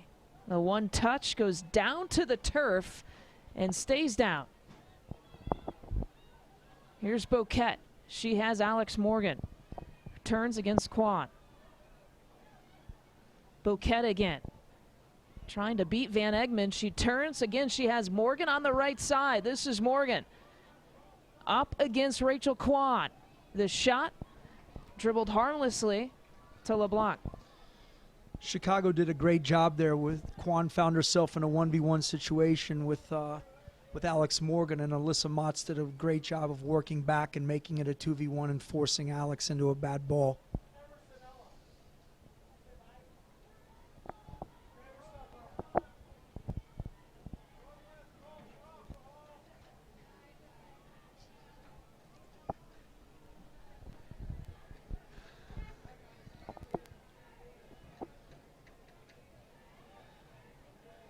It's interesting as we're starting to push some numbers forward into the attacking third. You look at the midfield stripe and you see ERCEG standing there all by herself with Alex Morgan. I don't know that that's by design or if it's just that stage of the game where the Red Stars feel they need to open things up and take a risk.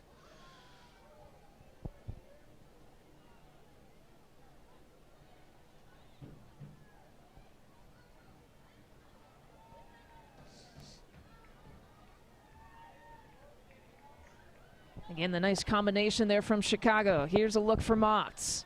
Lays it off there for Press, and she's going to get called for the offsides. The flag was up, no goal. Wow. And Kristen Press whistled for the offsides. Yeah, that was a great build-up from the Red Stars in the midfield. Vanessa DiBernardo got on the ball, dribbled, beat a couple players. Ball got slotted into Press, and she calmly finished it, but she was flagged for an offsides violation. They're knocking on the door for sure. Here's another look. You be the judge. That's tough. It looked like the left back may have kept Kristen on.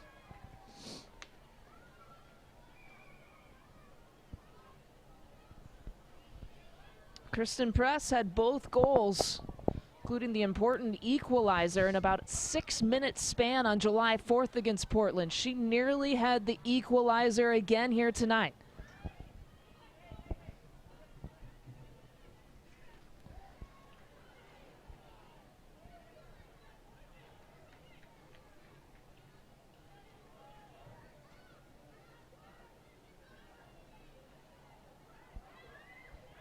And Kolupny battling against Boquette. That is that matchup. I said, watch. Exactly. And I just noticed if you take a look at the shape right now of the Red Stars, it looks like that the coaching staff has pushed Julie Johnston up into the midfield. And they've either gone to 3 backs or they've taken Van Egmond and moved her into a center back position and moved Julie up. Julie's certainly someone that's very dangerous on dead balls and is a midfield ball winner. We have Zakiya Bywaters, who is waiting here to enter this game. And it looks like she will be coming in for Alyssa Motz. That's a good call on your part. Bywaters is in, Motz is out. You had talked about the minutes that Alyssa Motz has put in here this season. Yeah, Alyssa is certainly a workhorse on the team and has a tremendous ability. I think at this point it's just about Zakiya and getting her on the field to try to open them up a bit. So Press will stay up top, and this is something that Portland fans do not want to see. Nadine Ungerer is down, and she looks to be hurt bad. this may be a little gamesmanship on their part, knowing that it's late in the game, letting some time tick off the clock, getting everybody a little bit of a water break, and trying to regroup, because the Red Stars have certainly started to mount some sort of an attack and created some offensive opportunities here in the last few minutes. So there will be a break in play here. Michelle Bedos is the backup keeper for Portland if they need to go to her. She had played in over 240 minutes here this season. Started in 2 games here this year, and here's another look at what possibly could have happened.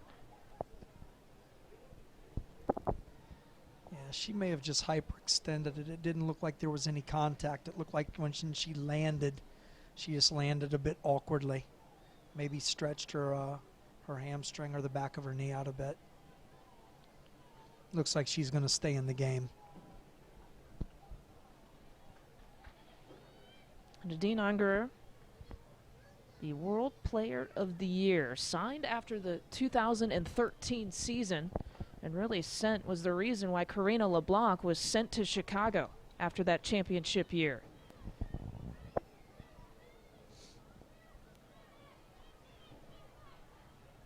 So Ungerer stays in.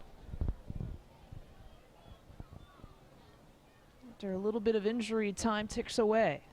In the 80th minute, still a 1-0 lead here for Portland. Yeah, Chicago have gone to 3 in the back right now. They've got Van Egmond, they've got Kwan, and they have Taryn Hemmings. Those are the 3 backs, and they've definitely pushed Julie Johnston up into the midfield, trying to create a number situation and find that equalizer. And Egmond tries to settle. There's Kolupny asking for the foul. She gets it. Kolupny settling on the left side. She has Bywaters on the cross run. The header in, and no one is there for Chicago. Yeah, that was a tough ball for Vanessa to handle. She did a fairly good job of nodding it back across the goal. But as you said, there weren't any runners in the box going after it.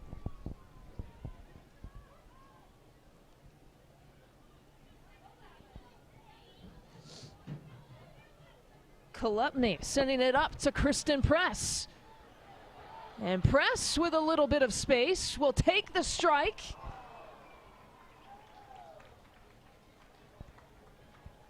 That wasn't a bad effort on goal by CHRISTEN. I think that she would have served herself a little bit better had she served the ball into the back post. She had 3 runners snaking into the backside and maybe could have found one of them to tap it home. CHRISTEN Press with no shot opportunities here in the first half has certainly got some looks here in the second. Here's Van Egmond again trying to send it up to Press.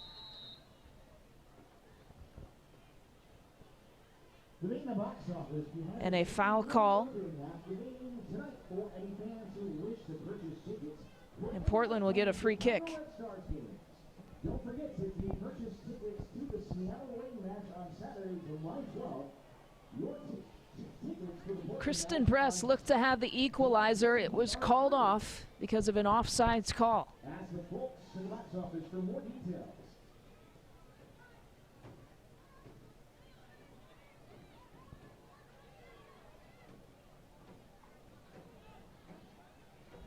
Tancredi is pressuring. A dangerous ball.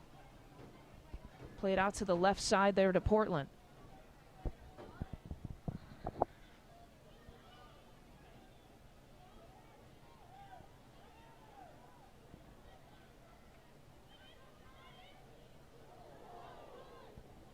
And Rachel Kwan got hit hard. Yeah, that was a difficult ball to handle. She stuck her head in there, and I think she took a slight knock. I think she's all right, though.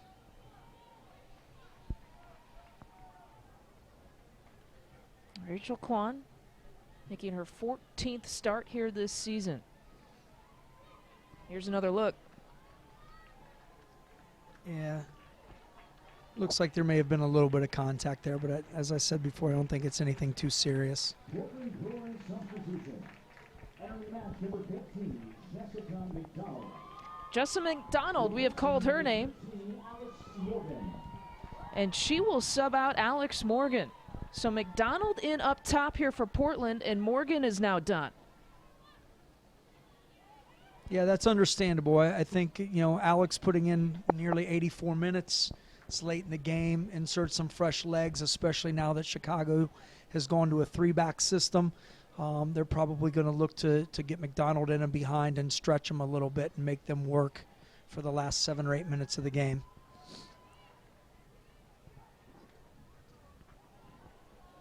Tied for second in the NWSL. The number of goals, we mentioned that McDonald has 9 so far here this season. Had a goal the last time that Chicago played. That one played out to the left side. Tancredi trying to chase it. It sails out of bounds. Yeah, Julie Johnston, since she's gone into the midfield, has done a great job of winning balls.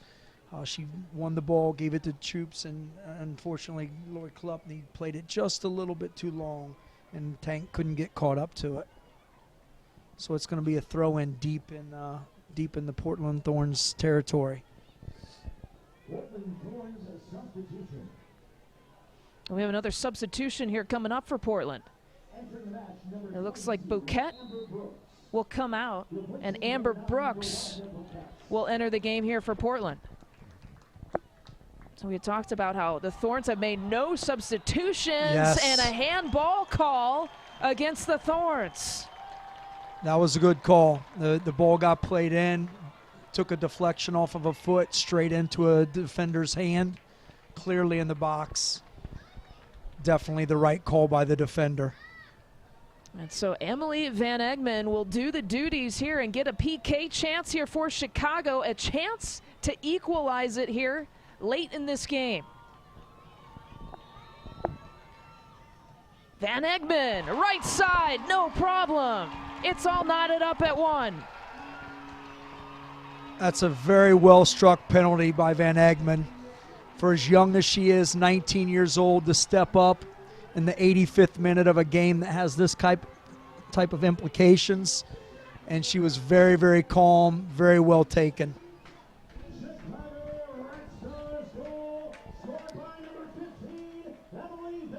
Emily Van Egmond, her second goal this season in the 86th minute. I think we're about to have a very, very fun last 4 or 5 minutes of this game.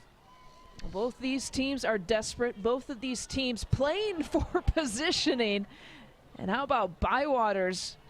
Yeah, that was a bit of a bone-crunching tackle by Zakia Bywaters. There's a little bit of energy into the game now. Bywaters up against Sarah Hoffman, and you could hear that tackle all the way up in the press box.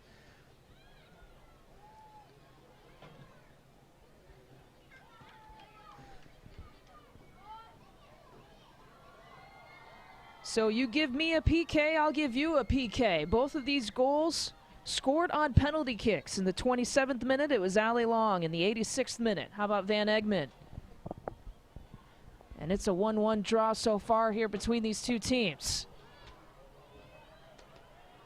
That ball sailing high. Tancredi is there, so is Press.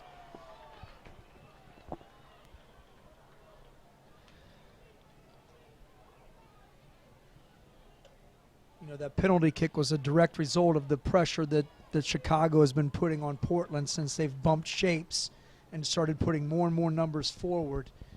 Those are the kinds of things that you look for late in a game like that by exposing yourself and putting numbers into the final third. You hope for something like that to happen, and they were rewarded.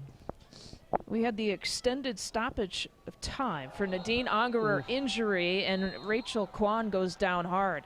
That was a very hard foul. I was going to ask you, how much stoppage time do you feel like we'll have here towards the end? I would probably say the referee's going to add 3 to 4 minutes. We've had a goal. We had a goalkeeper go down with an injury. So I'd probably say 3 minutes of added time. We're approaching the 89th minute right now.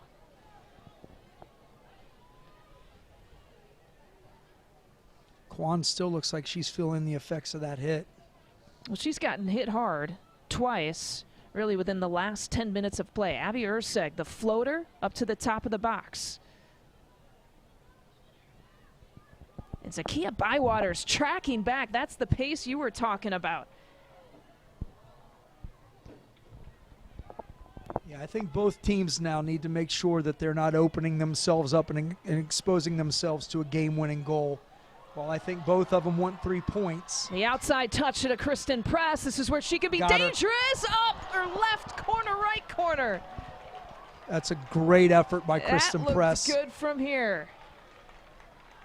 An early ball into her. She got isolated 1v1, cut it in on her right foot, and again, just tried to wrap it into the upper 90 and just missed. It's a quality goal-scoring opportunity for the Red Stars. Into the 90th minute. A 1-1 draw. These two teams finished in a draw on July 4th, both picking up a point. And any point for these two teams is so important. They meet again just about a week from now, on July 17th, next Thursday.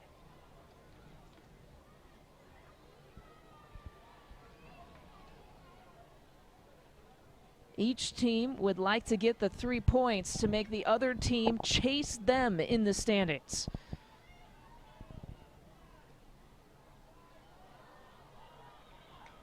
One touch, that was Heath. That's the danger of Tobin Heath. She's so skillful. It was a difficult ball played into her. A great first touch, and luckily she pulled the ball wide to the far post. She has the ability to turn something or nothing into something. We have 4 minutes of stoppage time here between these two teams. 4 minutes of additional time to the end of the second half. A 1-1 draw. Here's Hemmings. Out to DiBernardo. DiBernardo with the shot. Or the cross to the top of the 6.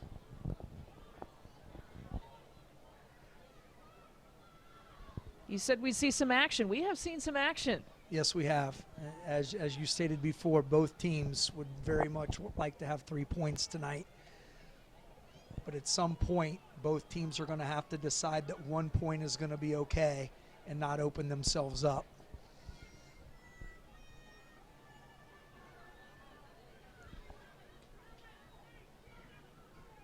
I think Portland has their home run threat on the field in McDonald.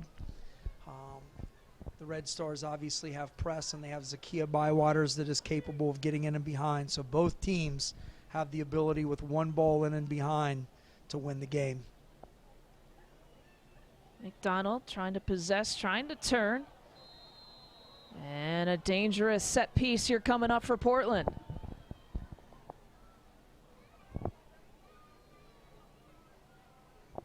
It's Christine Sinclair, who went tumbling down to the turf. Yeah, Abby ERCEG was doing a good job of man-marking her, and it looked like Christine got half a step on her, and Abby lunged and unfortunately gave up a dead ball from about, about 25 yards out. This is certainly within Tobin Heath's range. This is sort of her specialty. This could be for the match.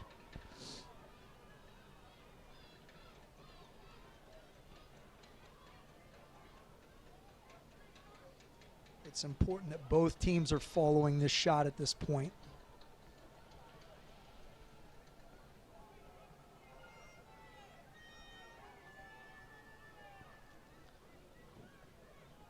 Most important set piece of the game, perhaps one of the last plays of the game. Here's Heath, right at the Chicago wall. Heath trying to play it back in. There's McDonald, and the flag is up. An offsides call there on McDonald. Yeah, that was a great ball in. Fortunately for the Red Stars, the Portland Thorns had 3 players offsides.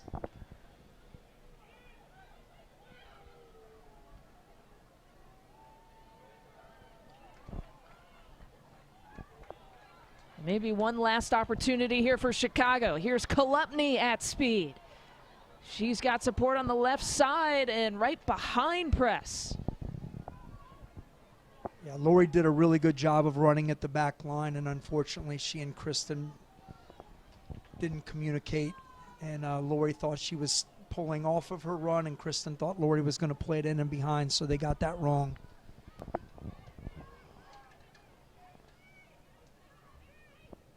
Again, that's something that happens when CHRISTEN's not been in the team that long and they're still trying to get to know each other and get familiar with each other.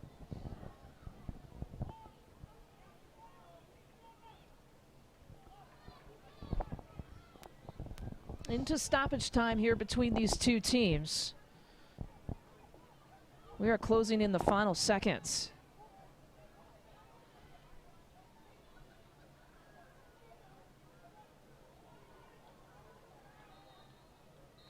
And there it is.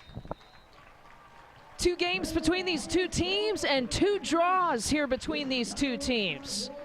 Portland and Chicago both earning a point here after tonight. They come in tied, they leave tonight tied. Yeah, it was, again, it was a good match. I think it was pretty evenly played. Both teams did, at the end of the game, end up creating some quality goal-scoring opportunities. And as you said, I think 1 point for both teams. They would have liked to walked out of here with 3, but they'll take 1 and be happy with it and move on to the next game. Both goals being scored on penalty kicks. Allie Long in the 27th minute and Van Egmond in the 86th minute, and that is the scoring that was done. Chris King was our guest analyst here tonight. Thanks for joining us. Thank you for having me. I enjoyed it. And that'll do it here from Benedictine University. A 1-1 draw here between the Red Stars and the Thorns. Thank you for joining us, everyone.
Proud presenting partner of the 2014 Chicago Red Stars, CJ Wilson Mazda has all-star service and breakaway selection with all new models, like the 2014 Mazda 6, starting only $19,999. Discounts off MSRP include all customer incentives, plus tax, title, license, and dock fees. Financing varies for qualified buyers. Offer ends April 30th, 2014. Test drive a Mazda today at CJ Wilson Mazda, located at the corner of LaGrange Road and Joliet Road in Countryside. Visit ZoomZoomNation.com for the largest selection of new and pre-owned Mazdas in Chicagoland. What do you drive? There are 2 ways to manage a team. Coach Derek uses a clipboard, the old-fashioned way, and Coach Bob uses his smartphone and the Team Snap app. It's faster, way faster. When the practice location changes at the last minute, Coach Bob touches one button to notify the entire team by email or text. Coach Derek needs a team. The night before the game, Coach Bob confirms that he has enough players. At game time, Coach Derek discovers he doesn't have a goalie. And while Coach Bob's bank account is happy because he can collect the team fees online, Coach Derek spends hours searching through notes to track down who hasn't paid. TeamSnap puts your team on the field, on the web, and on your phone. Whatever your game, whatever your group, TeamSnap makes it easy. Sign up and try it for free today.